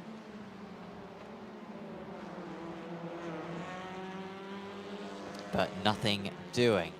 Hudson leads. It's a perfect start for Young-Soo Moon. It is his 4th race win of the season. And it's another one in dry conditions. Pole to the race win. Harris in 2nd place. And Boncorsi rounds out the top 3. And fastest lap. So I think that's bonus. It's 3 more bonus points, yeah. So 3 for pole, 3 for fastest lap, and all the points for the win. Yep, and 3 for leading a lap. And 3, wow. Yeah. Wow, so when you say bonus points are important, I didn't realize all. Wow, how many points do you get for, say... 75 for a win. So if you get all the bonus points, that's 9 a round. Holy moly. Yeah. Holy moly. 9 a round. I Well, wonder if your round's going... 6 per race. Fastest lap, leader lap. The pole is only for race 1. / qualifying. Gotcha. I like that. Yeah. That's a lot of points, though. It's a lot of points. It's to replicate BTCC. It's very similar to BTCC. Yeah, I like that. That's really smart. It will be a pain for us, though, come the last round of the season to figure out who's won the titles. When we've got that stuff going on. The remainder of the drivers just crossing line. Venturini, the last one on the lead lap. We lost Kindness, Coombe, Hilton, Beament, Hurd, and a couple of others who I was going to say before the session ticked over. So the race 2 has got the exact same starting positions as the finishing order from race 1. So I won't go through all of it, but Young-Soo Moon is on pole position. But Damien Harris at least has got a better shot this time because he's on the front row of the grid rather than P3. Yeah. These top 4, though. I know Brumy's got amazing pace, but these top 4 have shown that they're going to be really tough to beat. Obviously, I know we've got this race to do, but I'm really excited for race 3. Yeah, the top 9, remember, that's going to be really important. So it would be Sikorsky who would be on pole if it ended like this. Shout out, by the way, to the late Apex. Do tune into our episode from earlier today where we discussed the iRacing development updates and preview everything that's coming in the new iRacing build. That you can stream on that on our YouTube channel or on any podcast platform. Just search the late Apex. Giacomo Murgia has not taken the start from 4th on the grid. There is a blank spot, so Not back from the toilet in time. not back. It's a short grid. So it's Moon from the pole position, but it's a great start for Harris. Harris might have a really good shot here. He's going to go on the inside for the first time. Moon does look a little bit vulnerable on the race start. Harris round the outside. He knows how important this is if he's going to take the lead. It's a long way to go on cold tyres, though, isn't it? This is his best chance, but he's on the outside for T1. He's on the outside for T2, and he's got to be concerned that he doesn't lose P2, which I think he might just do because Boncorsi gets underneath. Is the Italian able to cover off the inside heading into T3? No, he's not. They stay alongside, but the North Sim Racing guy carries better speed. I think he might just be clear heading into Agostini. Moves to the inside, a bit of contact with Harris. Now trying to fend off just for P3. It's a dreadful start for the Brit, who finds himself in the same position as he found himself in lap 1 on race 1. Some pretty big shakers as well. Tom Mayle up 5 places second race raced up. Backmeyer up 6. Beement up 6. Still Walker, leader of the Pro-Ams, behind him. Vasilchuk and Shirokov changing places. Vasilchuk's up 4 places. Just some, yeah, absolutely massive changes. Didn't look like that was going to be the case as Sikorsky now is battling Shirokov, trying to get back the place he lost in race 1.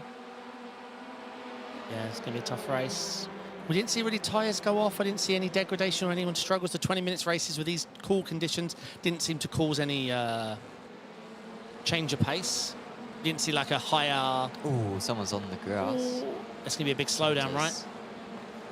Yeah, hopefully he serves it on them.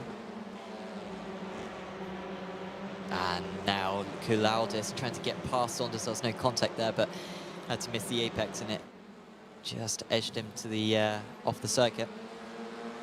Mergier did take the start, by the way, but from the pits. Yeah, I assume he just...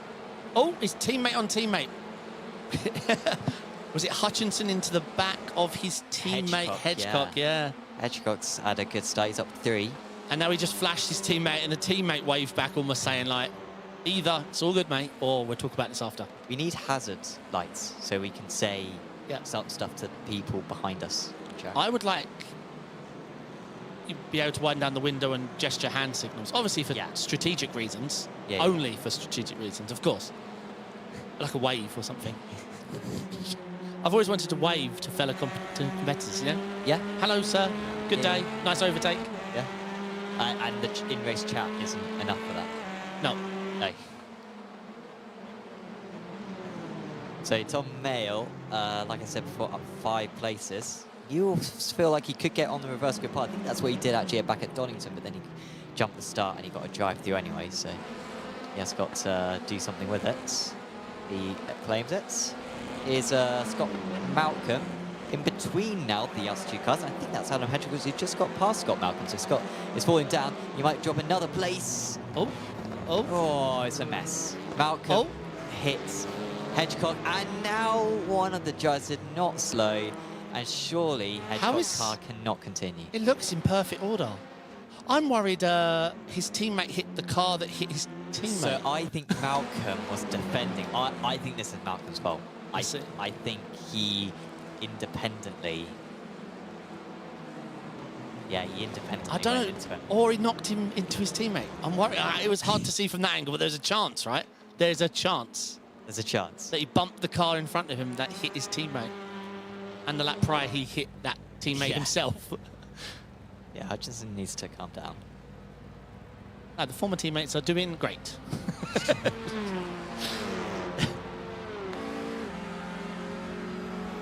Callum is dropping down the order and fast. Yeah, Callum Beeman had a very good start as well. I think he's up about 10 places. Korshavin we're watching move past Sheeble, who again is in the mix. Korshavin's having not a good time of it. We didn't see him in the dry at Donington. He was not around, but he was the highest scorer in the wet at Brands Hatch. But he doesn't have the same pace here, and he's not going to get within the reverse grid. It looks like top 9, remember, is where you want to be. So we've got replay. What happened to Callum? Oh, some changes. I see. 2x2 into the side. And looks like he came off worse. Is this a rejoin? Oh, he just lost a bunch. I'm really looking forward to round 9 this championship when I actually know who's driving each of the liveries. Right now it's just, there's 6 cars. Same. It's difficult for me as well, for sure. Walker from the lead of the race. And it was looking like Walker was running away with it, but not anymore. And we've got a replay of that. There's another incident behind. So what happened here? I can't even predict what. Oh, was there a lock-up? Must have been, yeah. I didn't teach him that. Got voices in my ear. Oh, this is going to get feisty. 3 down the inside. Walker's going to have to defend from Tom Mao. Nicely done. I taught him that. Yeah. Walker says jog on to Tom Mao behind. Walker says jog on. No, I'm not letting you have it because you didn't pick up on my mellow way. I said the guy was mellow until it was over. His team was mellow, mate. Okay, well, I also said I said that Walker was running away with it. Oh, okay, sorry. So you've done run in and jog. Okay, I missed those.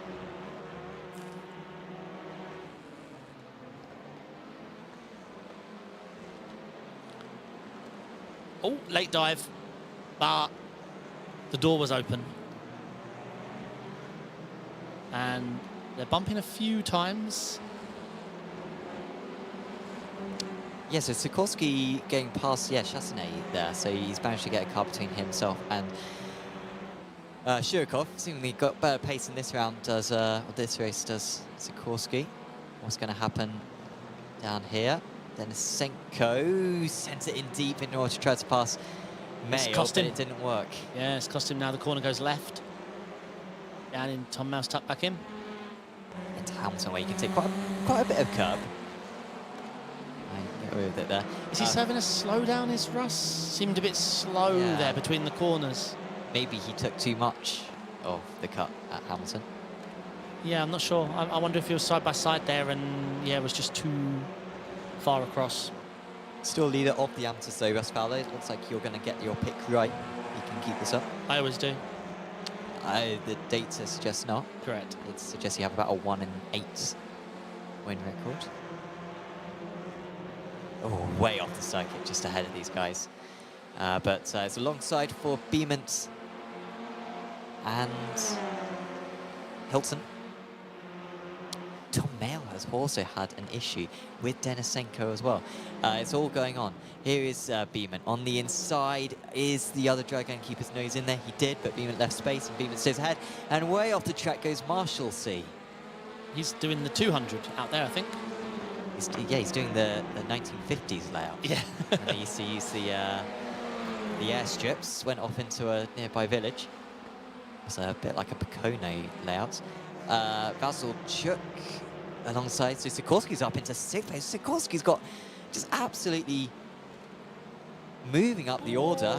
Vasilchuk's not giving up on this though. And there goes Chassanet. I don't know where Chassanet was going to go. And he kept his foot in as well, which didn't exactly make things better. And Vasilchuk, after an amazing start, after leading for most of this race, might be out. I'll replay that, but I don't know where Chassanet was planning to go. There were 2 abreast in front, and he just drives through them with the throttle mashed. I'm not sure about that. This is going to end in tears.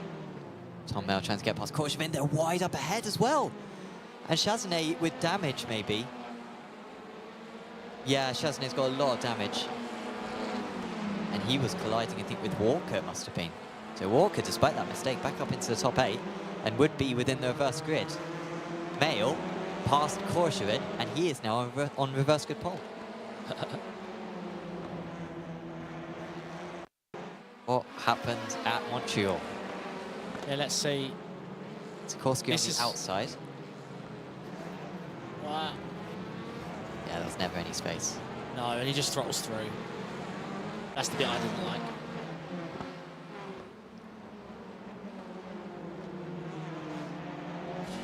This gaggle is very close. I'm impressed with how Russ Fowler's handling it all this race, because he's been right in the thick of it with some really fast drivers, with Korshevin, Reece Saunders. It's been a tough crowd, and he is an AM driver, let's not forget.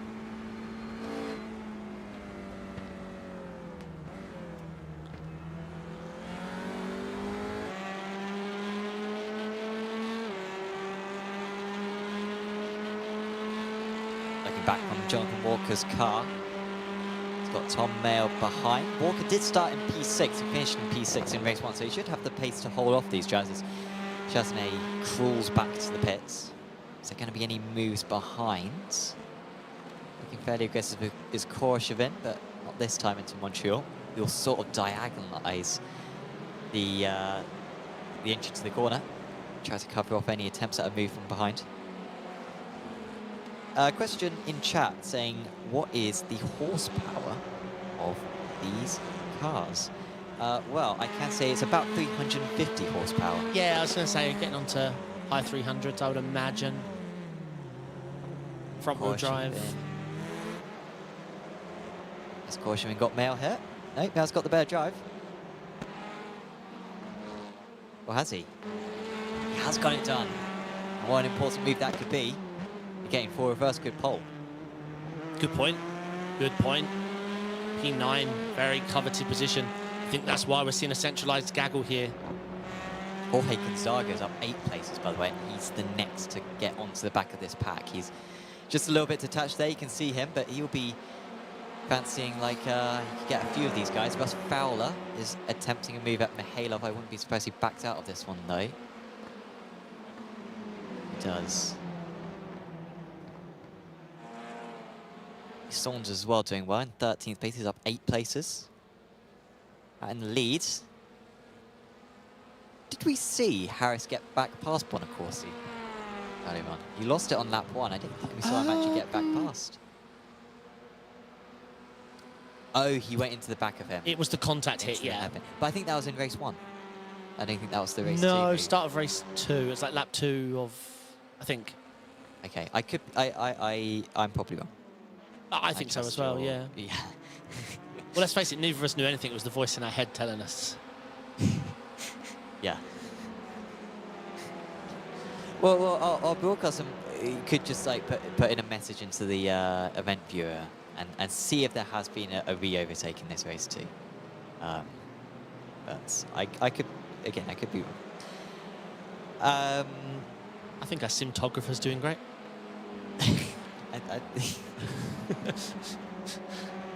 Here we go. Was I right? No, this is a new move, so I was right. You guys were wrong. We were wrong. So this is the second time he's overtaken him. The bump was in race 1. No, he didn't fight it. Yeah. Massive points, though. And to be honest, you lose the position in this race. It means you start a position higher in the next, so... Yeah. Oh. For P8. This is Walker and... And here comes Mail. Yeah, this is going to get tough. Oh, he really lifted out of it, did Mail. Yep. Very generous. So Walker's still in the top 9. That's what you want. Reverse grid pole. Albeit, I don't think reverse grid pole will count that much because the top 4 are so much faster than the rest. Do you remember the last time Walker was 1 position out of reverse pole? He got it in the last corner. Yeah. And then at the start of the next race, went before green and got a black flag. I think that was Tom Mail. Yeah, that's what I'm saying. Tom Mail, the last time he was 1 out of the... Sure, yeah, he absolutely sent it in the last corner, made it stick, and then blew it at the start of the next race. So what I'm saying, we're in the exact same situation here. Yeah. Tom Mail, 1 position out, but within a shout of reverse grid pole. The Corshevin will try to clear off now. See if he can break the draft behind them. Mihailov giving a bump draft to Mail. You know, it'd be nice, a reverse grid feature that puts you on the grid, so Chesney will be 10 seconds ahead of Moon, and Moon starts 10 seconds back on a standing start. So you actually reverse grid the finishing positions. Be quite the feature.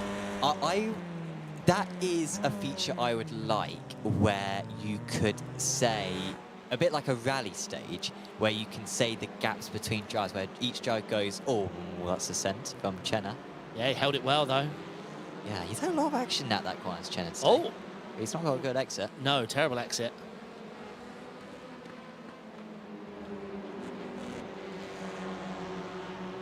So Hurd is up 20 places. We saw here, yeah, he could have won race 1, and he's recovered really well in this race 2, and of course that'll help his grid position for race 3. Wow, impressive. Oh, Chenna went in deep, and Spillane might gain a couple of places here. Off the track goes Hutchinson, who has had a couple of wars with his own teammates so far today. And now getting involved with the Italian ahead of him as well. But yeah, back to my point before, I think it'd be cool if you could go into like the last round of the championship and say, you know what, you're 20 points clear, we're going to give you a 10-second head start. But it's like winner takes all for this last round. And the first 9 rounds only earn you your like time advantage for a last race. Oh, okay, Yeah, gotcha. So it's tough because you'd manipulate the ending though, right? You wouldn't want to win by 2 seconds, you would close it back up again though, that's the problem. So it'd be a bit weird, wouldn't it? Yeah. It's like if you ever did reverse grid quali. Like, okay, your quali positions are reverse grid. Yeah. You would not try. Like, it'd be the most boring thing ever. I think in one of the Max Bantz ones, like number 8 or something, I think they did the first and last driver gets eliminated. So just no one crossed the line. It just stops before the race line because no one wanted to be first. Yeah. And because you don't want to be last, you're right at the line trying to... Yeah, that's crazy. Oh, that's a Henry Saunders is up into 13th. Fowler gets... I mean, and that's for the lead as well. That is for the AM lead. There's contacts. And, well... It's not over. It depends if he gets a bump. That's his teammate behind. He's not getting help. Sheeble's been very generous, though, I'd say. But all Taran needs to do now is look. He doesn't need to do anything. He needs to look and cause Russ to take defensive lines. Yeah, and that's enough to... Oh, Russ has just gone into the back of him, hasn't he? Not sure. I don't know if he blew it and scuffed the corner. Looks like they're swapping teammates. Yeah. Of course, if Finkbeiner could just lead a lap, that would be 3 bonus points as well for him. But he's not going to do that now, it looks like. Spillane past Cloudus. Yep.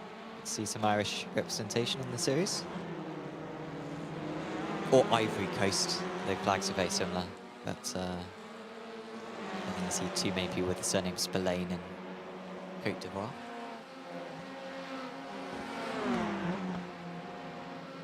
Mihailov behind Walker still. So Mail in reverse grid pole, and it looks like he's pulled away a little bit there as well as Mail. So I think he's going to be able to consolidate this one. Did we see him move up in speed now? That's Walker. No, we didn't see the Mal No. Walker move, no. Yeah, Where is Walker? Oh, he's there, okay. Yeah. Okay, so here it is. Oh, just a terrible run on the exit. Actually, it still looks like... No, he's going to have to go on the outside here. Tom's got this.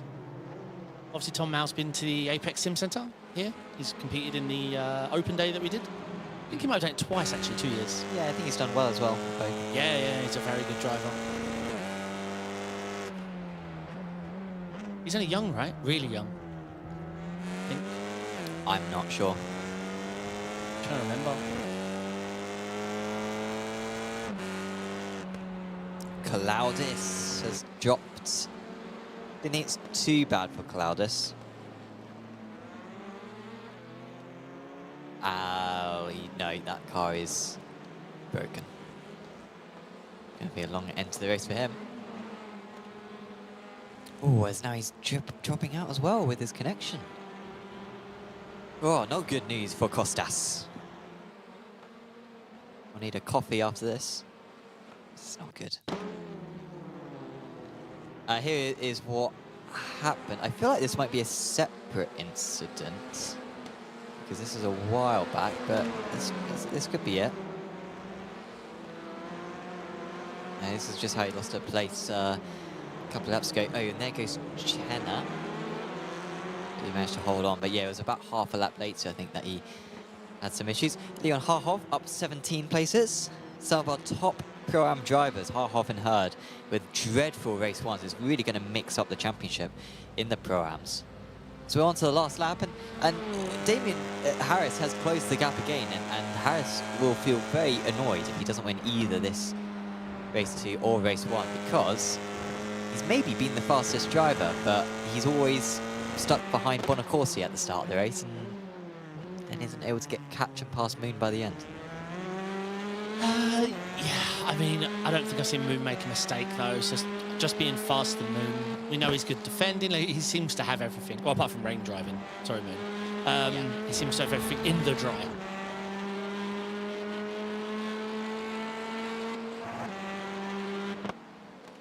But Wemmy's looking strong. Another strong result. Oh.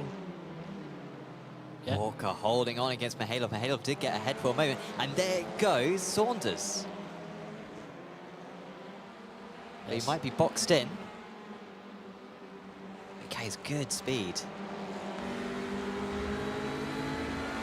He's going to go side by side. Yeah, he's left the door open. Yeah. Oh. That was all fair from Saunders there, and here comes Fowler. So really a bad lap for Walker and Mihailov. They've both lost 2 places each. 3. Well, yeah, it looks like Walker might lose another. Actually nicely handled there. Yeah, Rustfeld having a great race. In the lead, 0.3 of a second, the gap. Wasn't your picks Moon and Sikorsky? Or not? What was your prime didn't pick? pick Sikorsky, no. I think I picked Hurd, I want to say. And sorry. Oh, wow. My goodness me. That was in slow motion, surely. I mean, I thought Damien wasn't even going to try it, but he really did. And Moon wins. But Harris, you can't say he didn't try. I'm not sure what he tried, but I could hear him regretting it. Mergier's had an issue, I think, near the end. Or Spillane's had an issue. I think he may have collided with Mergier because Hutchinson is flashing. I wonder if we could quickly get a replay of that because wait, wasn't Mergier will disappear. Third? No, he started from the pits, didn't he? Oh, yeah. So I think he may have killed Spillane on the last lap. Lots of drivers very close to one another at the end. Walker did hold off Mihailov. Shame on the last, he finished 12th, he had that 9th locked down for a second now. Here's this replay. Yeah, Walker's pace really disappeared in that race too. It was very quick in race 1. Here it was. So Mergier moves across on Hutchinson. And then he just understeers off into Spillane. So that might be another penalty for Mergier, and he has got a fair few. I mean, the way Mergier changed lanes there, he smashed into Hutchinson, essentially. And then outbroke himself. Yeah. Yeah, that lane change was far too aggressive without checking.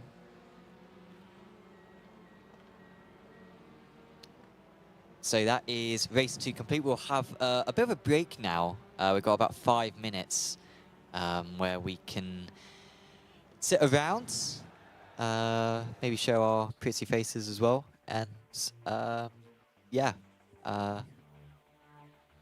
a look back at what's happened so far, because Moon once again sort of delivering very similarly to what he did back at Donington. He really is unflappable.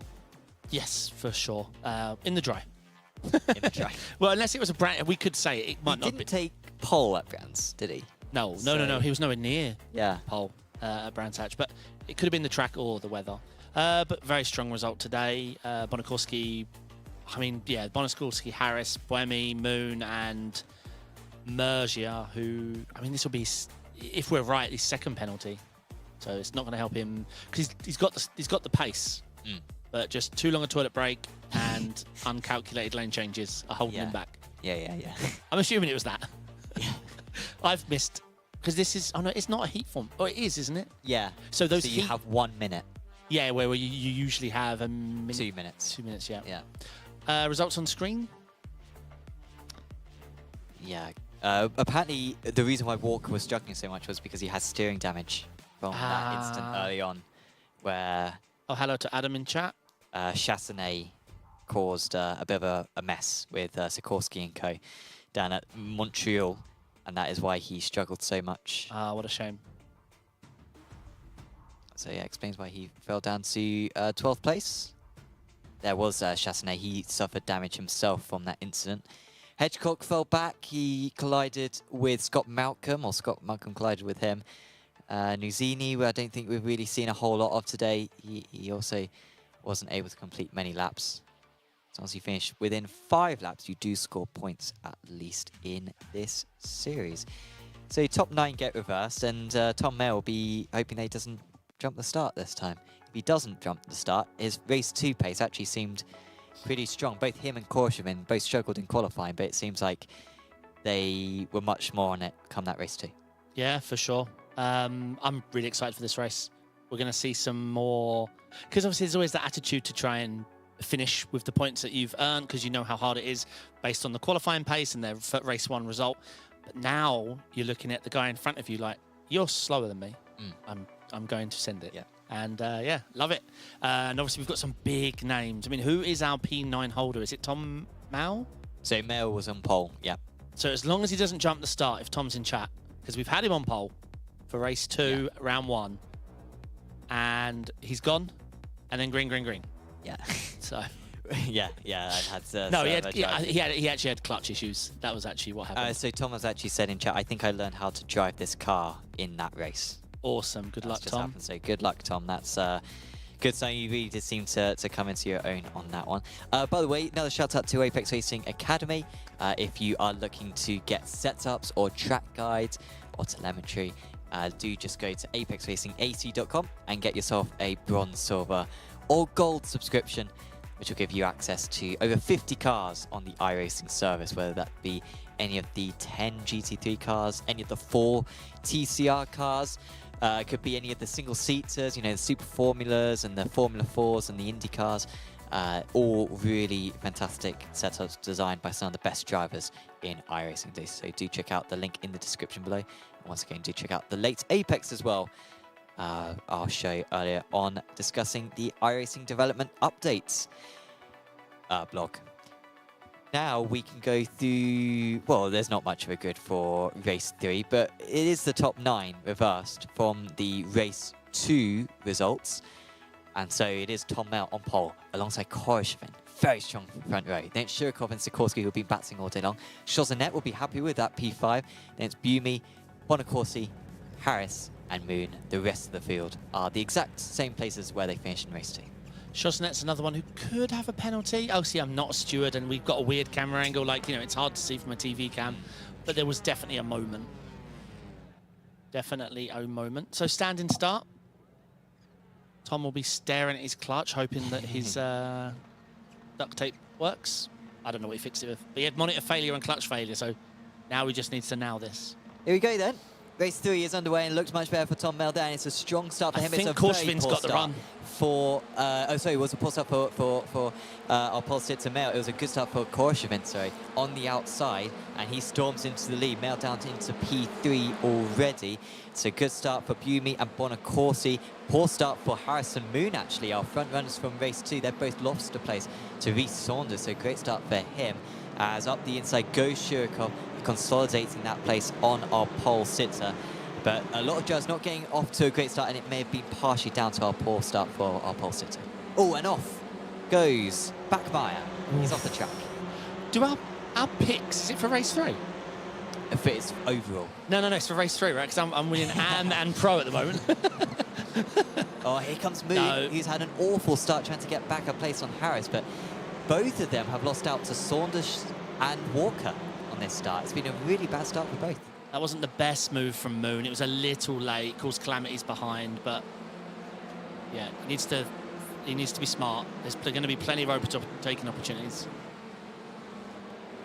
Right now the grid is gaggled up, so you've got to be careful. What we got here, Walker and Harris, is that? So Walker fighting one of our top 5 fastest drivers on the track at the moment, so it's going to be tricky. Actually, I think he won one of the races, round 1, I think, did Damien? No, of course, no, Young Sun Moon won them all, didn't he? Yeah. Yeah, Damien's always been very near the front. Yes, very quick. Yeah, podiums almost every race so far this season. We've got Mihailov just ahead of Mergia. He might be getting a penalty from his race 2, but he's up 4 places in this race 3 so far. The teammates of Pinkbeiner and Harhov. Yeah, it's nice to see Harhov back on track after everything that happened. Not sure what happened, to be honest. We're going to see a move done here. Yep, we are into the door. And that's Denisenko. It's not all your picks are doing well. No, yeah. Oh, no. And that was going to be in the wall, I think. Yeah, I think she could have been Toth. Yeah, we'll get replay of that. And who's that off the track? Is that Korshvin, who's lost the lead to Shirkov? Korshvin's also bent. I think his car is... Looked like he wasn't going straight. Yeah, I think he's got rear left damage. I'm not sure. Yeah, the bodywork looks clean, but you're right, it doesn't look true. Normal. Yeah. Let's try and get replay of that. I feel Korshvin was nibbed from behind. So yeah, this is what happened down into T1. No, it was just by himself. Oh! Too much speed carried. Full throttle in order to recover the slide. Wow. Okay, so just hot tyres on the rejoin. That's what looked weird, not damage. So could we see a Pro-Am win for the 3rd time this season? Already seen Hurd do it, already seen Hutchinson do it, and now Shirkov is trying to add his name to that list. Oh, we've got an incident. Sorry, I'm yawning while I'm saying it. Daniel Spiel and Thomas Coombe are dropping. Coombe had an incident at the end of race 2 as well. I was just going to yawn on my own time, and then I saw it happen and tried to speak. Yeah, no. I felt it was an emergency, and I had to... Right, let's see what happened here. Oh. Bonk, bonk, bonk. And one more for luck. Oh, where is the yellow car going? Lane you hit. Yeah, but I don't know what the yellow car was doing. We've seen that move twice now. Someone in that right-hander trying to go for like an undercut when they're too wide in front. I'm not really sure what YouTube video they all watched, but yeah, I'm a bit confused. We've seen that twice now, the same incident. Well, it's difficult to tell what's going to happen in race 3, and it's still very tricky to tell what's going to happen in race 3 because Moon is down in 11th place. He starts it in 9th. Harris is down in 9th place. He starts in 8th, and they were probably our 2 favourites. James Bumey, though, he feels like he might win this race because he's recovered the positions that he lost earlier on well. And those liveries are really similar. They are not the same team, but similar paint designer. And James Bumey is trying to go the long way around now of Korshvin, but Korshvin's going to have the inside line as well for Agostini, and this is great news for Shirokov and for Bonacorsi. Yes, indeed. So, Bonacorski's the one looking good at the moment after a strong race 1, strong race 2, and a P4. I'm trying to think who else as Moon. Well, Moon got so many bonus points so far today. Oh, good point. Good point, good point. Yeah, I mean, 2 wins. Wait, you don't get a fastest lap. You don't get bonus points for each race, do you? Yeah. Oh my goody good God. So yeah, he's got 6 bonus points just for leading all the laps in race 1 and race 2. We know that he got the 3 bonus points for pole, 3 bonus points for race 1 fastest lap, and he may have got the 3 bonus points for fastest lap in race 2. Wow, I love this series. Harris has currently got the fastest lap for this race 3, but I think that will be beaten once the drivers get into some more clean air. He's still stuck behind Shozanet. And yeah, Harris isn't exactly doing a whole lot on the back of Sikorsky either. Finkbeiner, who was having a good run in the abs, has lost a place or 2. Yeah, I mean, Hurd's rapid. We've seen that all day long.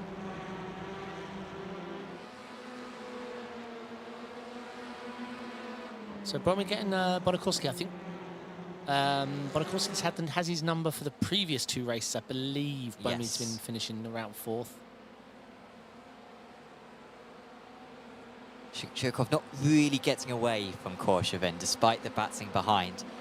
Korshvin was actually 100th of a second faster that last time round. Here's Saunders looking quite racy. He's just been moving his way gradually up the order, Sikorsky. As Walker behind us has lost a couple of places, and he's been overtaken by Haas, and he's gone straight on. Wait. Moon has gone straight on. He's gone to the scary tree, and that's an incredible line. I think it was Chesnut, Walker, and then Moon got involved. I'm just looking at the data. That's what it felt like. Oh no, it's so Walker on his own. Has gone off ahead, and then this is Shozanet behind him. And I don't know what Moon's done. Oh. So it is Walker's fault, but Moon was perhaps a bit risky. I think he rejoined okay. Then Moon just rapidly changed lanes and hit the guy that ended up causing all the calamities, I think. Just behind us, we've just seen Bonacorsi get past Korshvin. This is how Bumey got past Korshvin as well. Oh, Korshvin went in deep, almost went into the back of Shirokov. Korshvin not having his best race. And obviously, if we remind ourselves how Shirokov got this lead, Tom Mal blew the start, and Korshvin lost control of the car all by himself. Yeah.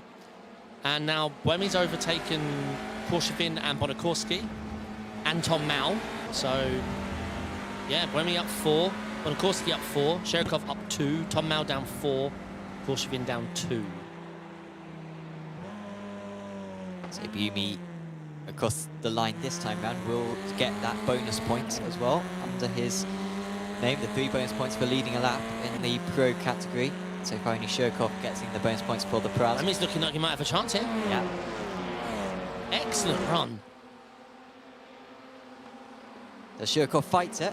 He's going to try to, but it's to no avail. And James Bumy has stormed his way up from 6th on the grid into the lead, just 8 minutes into the race. Yeah, I think getting past Bonakorski was the key there, because we know, yeah, the Harrises, the Bonakorskis, the Mergias, and the Moons are almost impossible to overtake unless you're one of those other 3 names. But Nyon, we don't see many people past them. So getting Bonakorski then gave him the freedom to, yeah, get Korshevin and Wemi, and Shirkov. I'm right, though. Yeah, those top 4, you just don't... They build their own top 4, do you know what I mean? Yeah. We don't see many shuffling of positions. Russ Fowl looking solid. Oh no, I just cursed it. Oh my God. Wow, that was instant. I think the spin had already happened by the time you said that, but you didn't know. Don't clip that, Sam. Yeah, I'm making a note. Oh no. I am sorry to Russ. I couldn't be more of a commentator's curse there. And it was Moon. No. Is that me? Well, Russ went really deep and was overslowing. Yeah. Russ went deep, had to get deep onto the brakes, and then, yeah, I mean, Moon was just taking the corner. But obviously the stewards need to look at it. I'm looking at the TV cam. Tom Mayles had a bad lap. He's dropped behind Saunders and Harris. Oh, yeah. Don't know where he would have been had he got a better start. But yeah, he does need to improve this stuff, because he's very good at getting a reverse grid pole, which is a nice attribute to have. He has not used either of them so far. As there goes a hit from Sikorsky. That was very naughty from Sikorsky, and if he wants to avoid a penalty, he could give up the place, and he is going to, maybe? It looked like he was very slow coming out of that corner, but now he's going full throttle again. And here comes Chauzenet, and he makes things even worse for Tom Mail, down now to P9, which is where he finished the last race. Bonakorski has got past Shirikov, who's actually dropped a couple of places. Koroshevin's got underneath as well. So it's 1.3 seconds now Bonakorski has got to catch in order to beat James Bumy. Yeah, it's all go. Do we think James can win this? I think so. I think whilst that top 4 is very formidable, I think James is a very close. You can almost call it a top 5. Yeah, James is that close to those top 4, so I think he's looking very good. I agree. What he's missing from the top 4 is so minor. A little bit of Q, and then yeah, I mean they're all so competitive. It's just not easy to pass.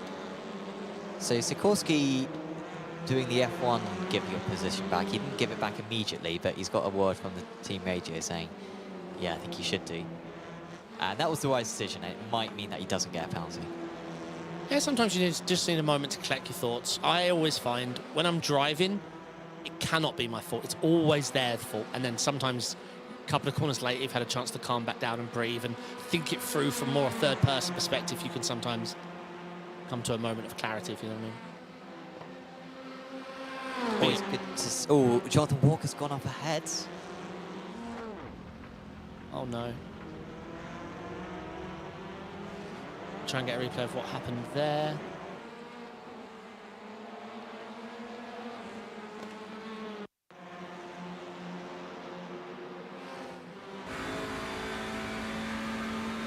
Let's see what he's done. A little bit too much speed. Coming in hot, yeah. And I've got to say there for Johnny Walker, that carrying that much speed there is really risky. Whiskey. I thought you was going to say he had a bad coach or something, but I'll take that one. That's better.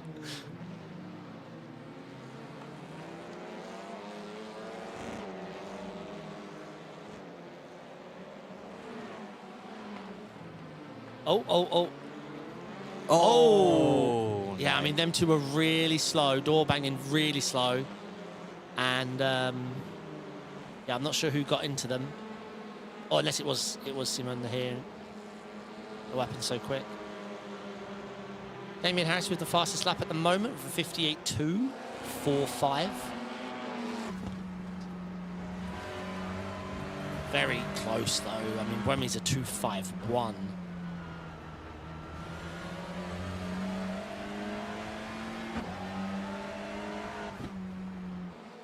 There's still plenty of time, I think. Harris can get another one.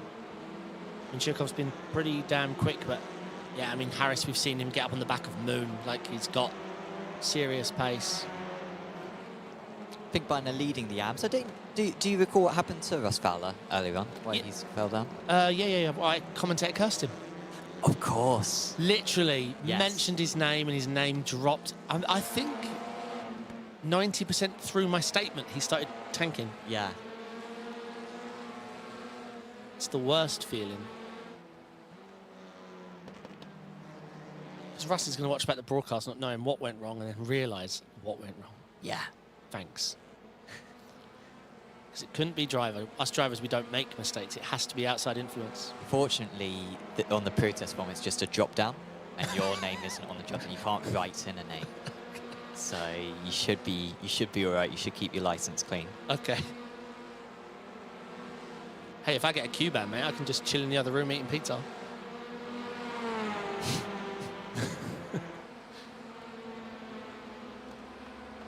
Gonzaga is alongside Harhov. He's actually where he started, is Gonzaga. Oh, there's a car on the inside, but I think it's just a back marker. It's a strange old livery, right? That yellow, black, almost very looks like distinctive, though. Looks like caution tape, like a Yeah, I think it might be a Portuguese livery. I'm trying to remember what the Portuguese flag looks like.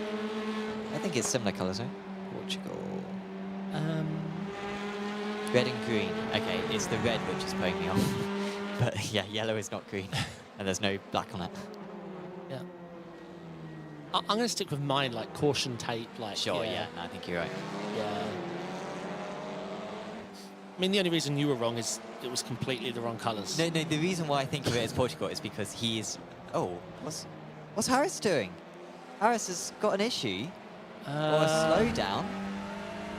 I'm not sure. He even flashed his lights as well. My bet, he knocked the pit limiter. If I had to guess, and you know my guesses, Sam's going to get to replay and we're going to listen in.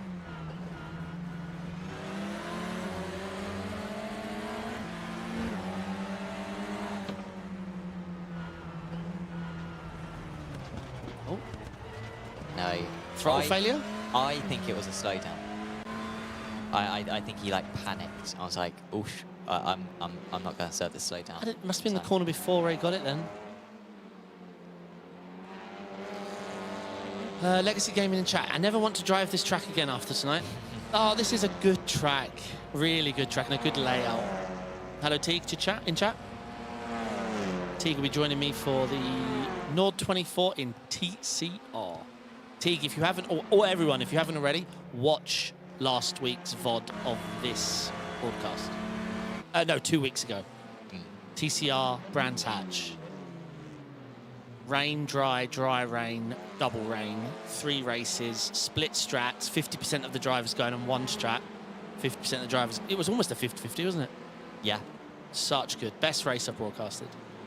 Oh, dive on the inside. I think he's going to get this done. That's a really nice move from Chazonnet, who has had a bad move already at that corner earlier on, but that was much more like it.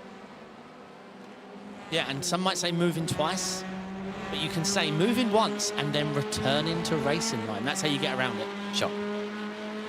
I was on a line, I made a move, I went back to racing line.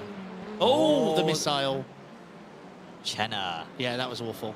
Well, yeah. Oh. Yeah, move. Well, you can see how he feels about it. Yeah, that was awful. I mean, at least carry the speed and clip the dirt on the outside. Don't send it from the moon, wrong driver, and then slam trying to hold apex. Like, at least take the outside line. If we had Valentino Rossi, you know, go for a dive, oh my god. What is happening? They've lost their minds. It's a long day. But that was two drivers who were very willing to crash with one another. It was clean up till 3 minutes left in the third race. You see, this wasn't an issue back at Donington because the server crashed by this point. So we didn't have to experience this. Good point. At Brands Hatch, they were too busy fighting the rain rather than each other. And here we are at Snetterton, and it's come to a boil. Yeah. Will Beeman go for the hero move and see Murray's? I hope not. It's too tight for these cars. Yeah, so for Senna, like that deep move didn't actually cause any issues, but he tried to slow the car so much to take the apex. When if he had just taken the outside line, maybe even some of the dirt for an off track, not only would he have carried more speed, minimised his lap time loss, but he wouldn't have absolutely parked the bus on the exit of the corner. Inside for Russ Fowler. Yep. On Gonzaga. We know Russ is definitely a higher placed driver, just had that bad luck. I say I don't think it was fully on the driver behind. I do think, a bit like in Stefano Senna's situation, Russ went in quite deep and got heavy on the brakes. And I mean, yeah, if you're going to park on the middle of the track on the exit of a corner, you know, it'd be dangerous. I think Fowler's going to have the fastest lap as well, and I think he led a few laps early on as He well. did, yeah. So you'll still get some bonus points to his name. So for those who don't know, there's 3 races, and much like BTCC, we're given 3 points for the fastest lap in each race, in each class, 3 points for the fastest lap. Sorry, what did I just say? Fastest lap, leader lap. Fastest lap, leader lap, and some other third thing. Pole position. Pole position. For race 1. Yes. Not for winning your race 1 and then getting pole for race 2, or for the Correct. first good. That So would be unfair. bonus points can be absolutely huge in your championship. You could pick up 9 a week. More than that. You could get 3, 6. You get 21 a week. Oh my God, it's fastest lap per race per week. Oh my God. P2 this championship all the way to winning the championship. Yeah. Well, yeah, of course, Harris hasn't won a race so far this season, but he will be championship leader after tonight. Bumi pulling away out in the lead. He's going to win this race, and by cancer as well. Really surprised that we haven't got... We've got Bonacorsi up there in P2, but yeah, it was sort of maybe the slightly under the radar drivers today. Bumi and Bonacorsi really getting a good start in race 3, while Moon and Harris had a very poor start to race 3, and it meant that they never had a chance to get back into play. Harris is catching Shurkov though on this last lap. I think Harris could well go for his Maui special at the final corner, which he tried in the last race. I hope not. That was close to ruining the lead. Korshvin stabilised, albeit a little bit back off the back of Bonacorski, but yeah, he's had a strong race, settled down a bit now. So this is Hurd and Finkbeiner. Let's see. Oh, okay. Wherever the camera goes, the brake deep in goes. Izzy Pop saying, sounds like you can get points just for turning up. You pretty much can. Oh, as Chozanet has gone off the track. That's a shame. Also a strange place to go off on the left there, isn't it? Yeah, we did see one driver lock up earlier on, but that almost looks like he's gone for a spin. The way he rejoined the circuit. Might be vulnerable from these guys as well. Schiebel up to P11. Moon trying to recover as many places as he can. Moon will be the highest scorer tonight, but he was behind going into this round of the championship, so he needs to get as many points as he can. Wait, did he get a slowdown? Because like he's been caught and passed by the orangey red car there, and now Moon's on him. I wonder if it not only went off the track, he picked up a slowdown. Oh, contact may have even been netcode. There's a long ping up over to South And Korea. Buemi with a decent win. What a result. Bumi with first race win of the season. Only a matter of times that happened. That is a very good drive in race 3.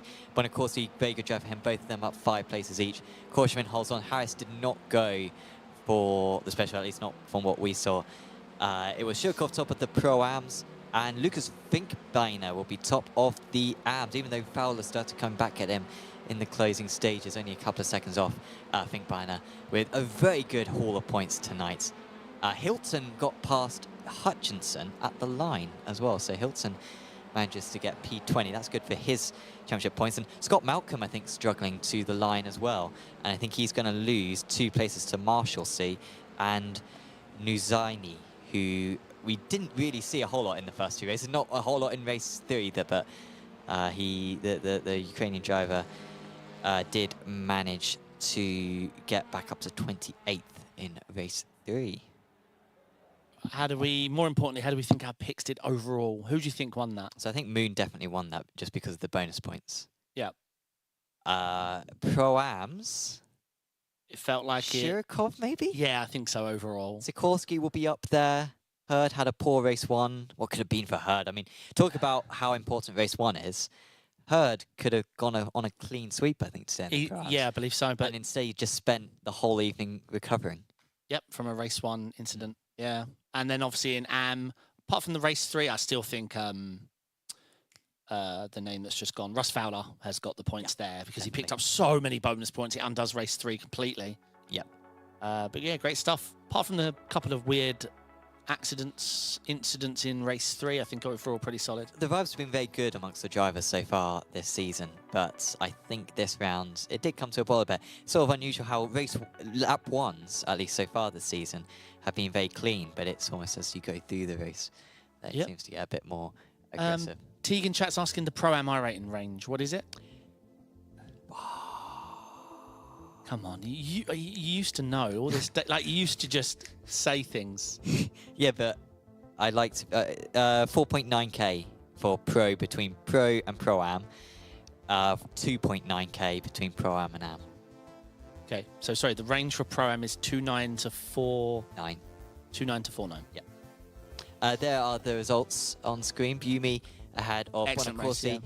Even when Bonaccorsi got into second place, Bumi was still able to edge out that gap. Korshevin fell quite far back, but P3 for him was solid. Shurkov top of the Pro-Ams and Finkbein on top of the Ams. Holy interview waiting room. Oh, man. We have 6 people waiting. Did you have plans to go home tonight? Have you ever seen that before? Maybe at the end of a season or round 1. But I think they've been a bit shy so far this season. But yeah, they all want to chat today. Let's have a chat with Young-Soo Moon, who joins us now because he will be our highest scorer tonight.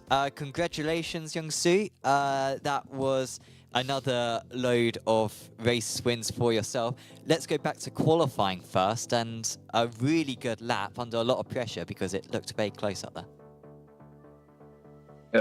First, my English listening is very not good. I'm happy to double win and shame to race 3, but that's okay. Yes, what happened in race 3? Maybe behind car, just a little late braking and happened instant.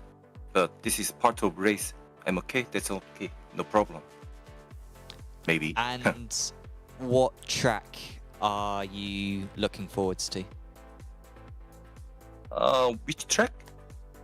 What's your favourite track? My favorite track?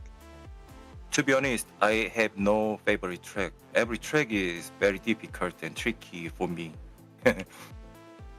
Absolutely. Well, you're mastering them very well this season, Young-Soo. Is there anyone you want to give any thank yous to? Sorry, one more time. My English hearing is very not good. Are there any friends or family you want to say thank you to? Thank you for my Mag sim racing team and my teammate Giacomo Moggia, and every moment cheer for me, Mark and other teammate. Thank you so much. Thank you for talking with us, Young-Soo. We will see you next round. Next round? Yes, we will see you then. We'll say goodbye for now. Sorry, I don't understand. Young-Soo Moon there, our winner for race 1 and race 2. I think his English was fine. But I think it was his hearing. His speaking English was really good. Yeah. I'm grabbing in Wemmy. Sorry, but I'm biased. But Sure. Fair and he enough. picked up the win. Yes. It's easy. Hey, James, can you hear me okay, mate? Yeah, all good? Yeah. Interviewing BTEC Wemmy. GG's on the win, mate. That looked like a fun one. Well earned. Race 1, race 2, talk me through it. It looked like the front 4 just had that extra step that you probably saw in qualifying. Did you find yourself having opportunities, or are you still getting up to speed on the car? Yeah, talk me through it. Yeah, pretty much just still getting up to speed on the car. I mean, obviously, you guys know me as a sort of, I guess you could say, I think you guys know I'm kind of new to touring cars pretty much. I only picked it up like 3 for weeks sure. ago. I'm not even joking. The first time I stepped into a touring car was literally just before Brands Hatch. I guessed. So it's been one of those sort of like getting to the grips of it. But the good thing is I found pace already, but I think there's more of the finer things I'm still finding with the sort of driving technique. I think I'm still perfecting, and but yeah, I must admit I'm quite happy. I think just going back to the races, like I think the top 4 definitely had. I think the top 4, even 5 actually as well. Giacomo too, just had that little edge. I think, and we saw that in quali as well. And we're just like pulling away from everyone else. But pretty much like throughout the races, it was just stay out of trouble, don't get into any stewards' rooms or anything like that. So yeah. And obviously, how are you finding the door-to-door racing? Because obviously, I mean, we know GT3s, we know it's more lead, follow, fuel save. How are you finding this? Like actual, some door-to-door racing, some 3-wide, some 2-wide, some judging whether you dive bomb or go around the outside. How are you finding that transition? Enjoying it? I'm loving it. I think it's a real test of your racecraft, and that's partly why I wanted to pick up TCR as well. I think it's in order to do well in TCR, you not only have to be quick on one lap, you have to be able to properly race against people side by side throughout the entire race. And I think it's a bit of a transition. I think the aggression's a lot higher in touring cars than I've ever seen in any other racing series, even Formula as well. But yeah, like definitely, like it's a step up. But I'm getting the hooks of it, especially on the single monitor. So I'll take that. Nice. And I don't usually do this, but we didn't get to speak to you last week. But Brands Hatch, I've been doing this broadcasting with Sam for a very long time now. I think Brands Hatch last round was my favourite race to broadcast of them all, bar none. How did you find it as a driver with that split strategy, with the tyre choices, with do you hang the tyre out? Like, was it as fun? It was a roller coaster of a ride, I can tell you that. It was literally up, down, forwards, backwards, sideways, the other way. It was just absolutely, I think that was honestly one of my favourite races I've ever done in my whole life. I know I didn't win anything, but just being involved in it and having just literally like 10 seconds to grip, like, do I go wets? Do I go dries? Just that sort of thing. And it was just absolutely insane. And I remember like last race as well, I got taken out. I think it was like race 1, I think it was, when it was bone dry and everyone else was on wets.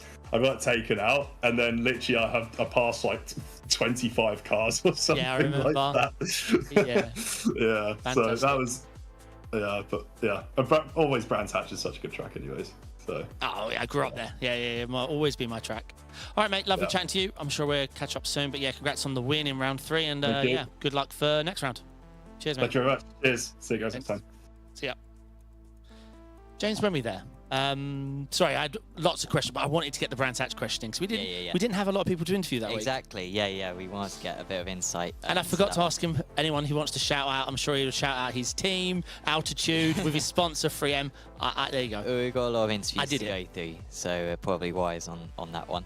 I need to make a decision who I'm going to drag up next. Let's talk with Prenek Sikorsky now, who, of course, was one of our front-running drivers in the Pro-Ams today. Franek, congratulations. That's 3 good results. Seemed like a lot of fun out there, particularly your battles with Igor out there and some battles, I think, with Reece Saunders. Seemed like you were always overtaking or being overtaken in today's races. Today I think it was more of the second one. To be honest, I didn't have pace at all. The car was absolutely bonkers. I couldn't turn it in slow corners, and it was really hard to drive. And I had to do a lot of defending today, but in the end, I'm quite satisfied with the result. As coming into the qualifying, I was hoping that maybe I could get a one finish inside the top 10, but in the end managed to get P3, P1 and P3 in Pro-Ams, so I'm pretty satisfied. Race 3 could have been a little better because I absolutely screwed up the start. But in the end, it wasn't that bad, so pretty satisfied with today's result. Yeah, you absolutely should be. Yeah, that's a really good amount of points that you managed to score today. How did you find Snetterton? It's a very tight and twisty and technical circuit. Did you enjoy racing around here? Normally, I do like Snetterton. I raced in GT3s and in Formula 4s before, but today it was just horrible. The car wouldn't turn in practically nearly every corner, and it was a big struggle for me. So even though I quite like this track, today was very hard to drive. Well, thank you for coming up and having a chat with us, Franek. Is there anyone you want to give a shout out to? I'm gonna give a quick shout out to my mom, as tomorrow her birthday, so happy birthday, mom, and yeah, that's it from me today. Awesome. Well, thank you for having a chat with us once again, and see you back in 2 weeks' time. Yeah, see you guys. Yeah, GG's. Franek Sikorsky there. For struggling, I think he did really well. I mean, that sort of demonstrates how competitive he is. That, yeah, even on a struggling round, yeah, he can get on the podium 3 times. Yep. I'm going to bring up Thomas Mao. Hey, Tom, can you hear me okay, mate? Hey, David, yeah. Hello, pal. First question, you know what it's going to be.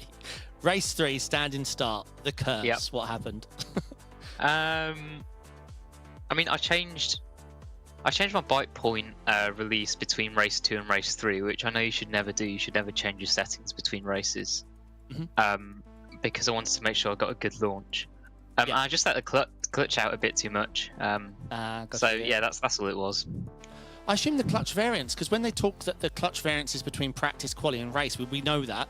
But I assume it's between race in a heat race, because I assume every mini session the clutch, because they've added clutch variance, right? So no clutch can be the same, so you can practice it and automate it. So yeah, it might have just been a dodgy clutch, mate. You can blame the car. Yeah, I can blame something else other than me. But look at it this way: I've managed to jump the start and then basically stall. So maybe next time I'm on pole, it's going to be good. It's going to be good. How did you enjoy it? Obviously, you said to us in race 2 that race is where you learnt to drive the car, learnt to race the car properly. You're starting to really enjoy it, because you used to drive these way back in the day, right? Yeah, I drove these for a season or 2, like in 2021 or something.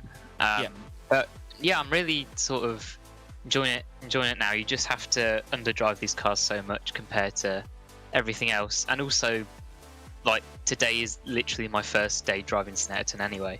So in a sort of kind of unfamiliar car on a track that I don't really know that well, I'm just glad to have got 2 top 10s. That was my only goal for today. So the pole position as well was just fun. So yeah. Giga. Yeah, the race 2 looked, I'm trying to remember the races, there was 3 of them. Race 2 looked like a really good battle. I think using quite the gaggle, and obviously ultimately everyone was fighting for that P9 slot. I think there was a group of 5 of you. How was that? Was P9 what you was focusing on, or was you just focusing on doing well in that isolated battle? Yeah, I was focusing on P9 basically. And my mindset for that was just kind of sit back and wait for them to all take each other out, basically, see if there's any opportunities to get through. And fortunately there was. I didn't have to pass Dominic, because I think that would have been quite difficult, because he was in P8 because of some incidents ahead. But yeah, that was all very fun. I enjoyed the close door-to-door racing, and I'm glad that I got the P9 in the end. Yeah, no, it looked a lot of fun. We was following the battle a lot on those closing laps, because obviously it is the golden position for race 3. So yeah, I think that's twice you've nabbed it. So 3rd time's a charm. What is an upcoming track that you're looking forward to on the schedule? Apart from Croft, which won't be happening. I need to have a look at the schedule. I really like Donington. I think I'm quite good at the Silverstone national circuit. Nice. So yeah, I'm looking forward to those. We get to go another go at Brands Hatch as well near the end of the season. I think it's the GP circuit as well. Oh, that's going to be gold.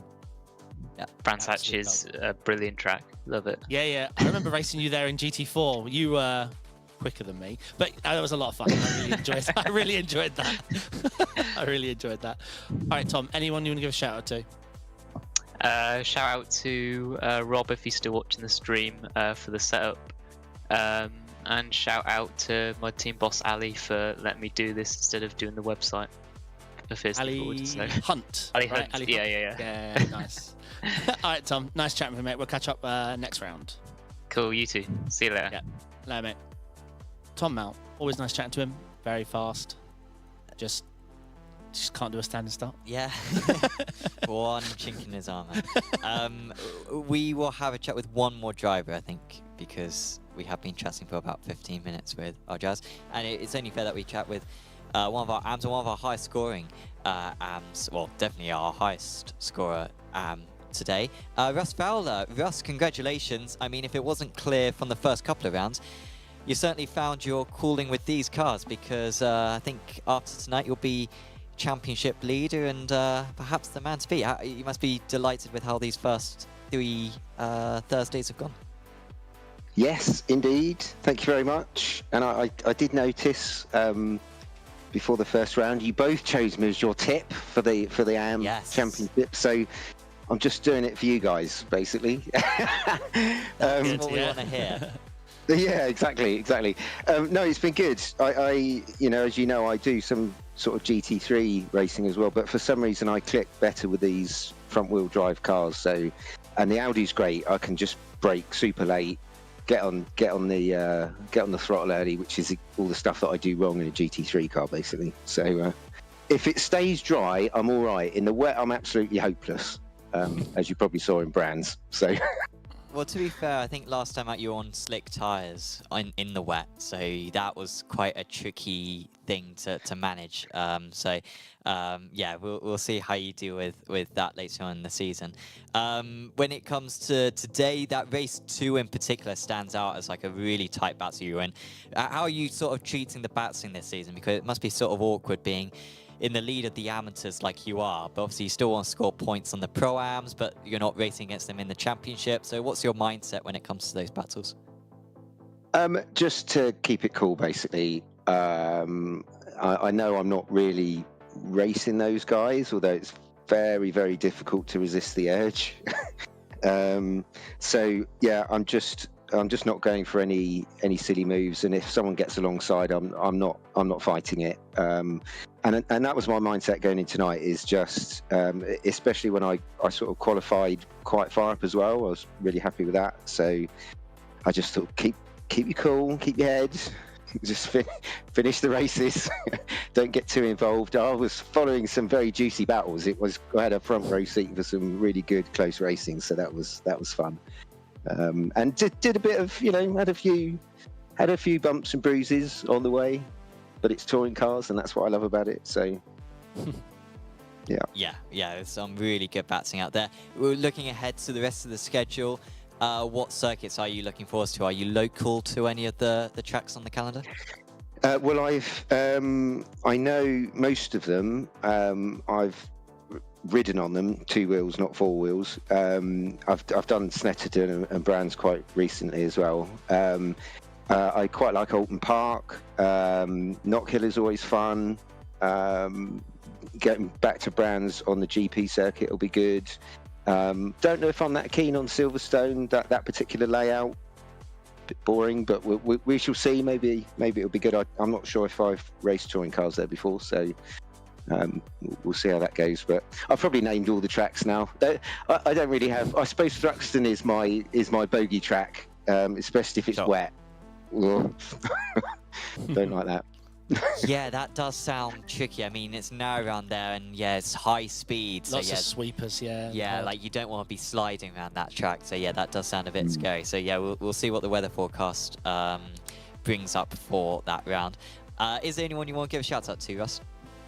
I always need to give my wife and kids a shout out just for putting up with my sim racing habit, and the guys at Vereno. I saw Kitty was on the chat, so big shout out. She's always a big supporter, so always appreciate seeing her comments and support. Always in the chat. Yeah, good. That's what I like to hear. Yeah, so thank you, Kitty. That's brilliant. Thank you. Awesome. Well, thank you for having a chat with us, Russ, and best of luck. You keep up this good form in 2 weeks' time. Yeah, brilliant. Thanks, guys. Cheers.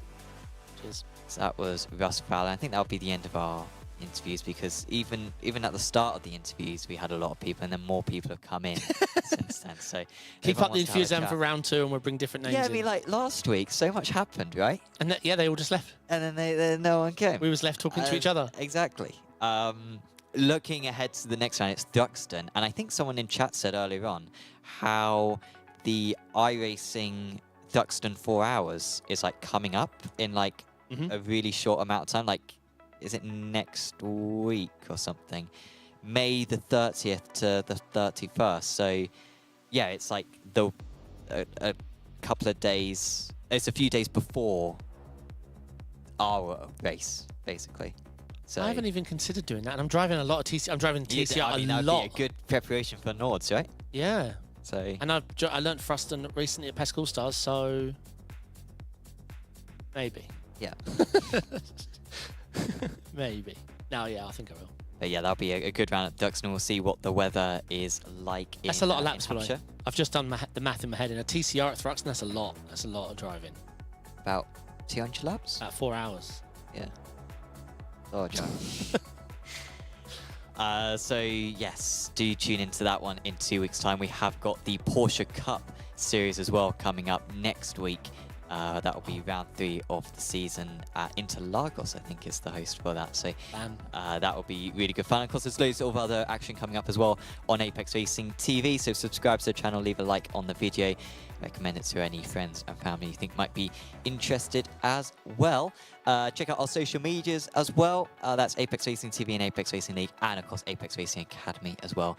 And do check out the link for them in the description below, as well as Apex Racing Simulators and all the other brands that we cover here at Apex Racing UK.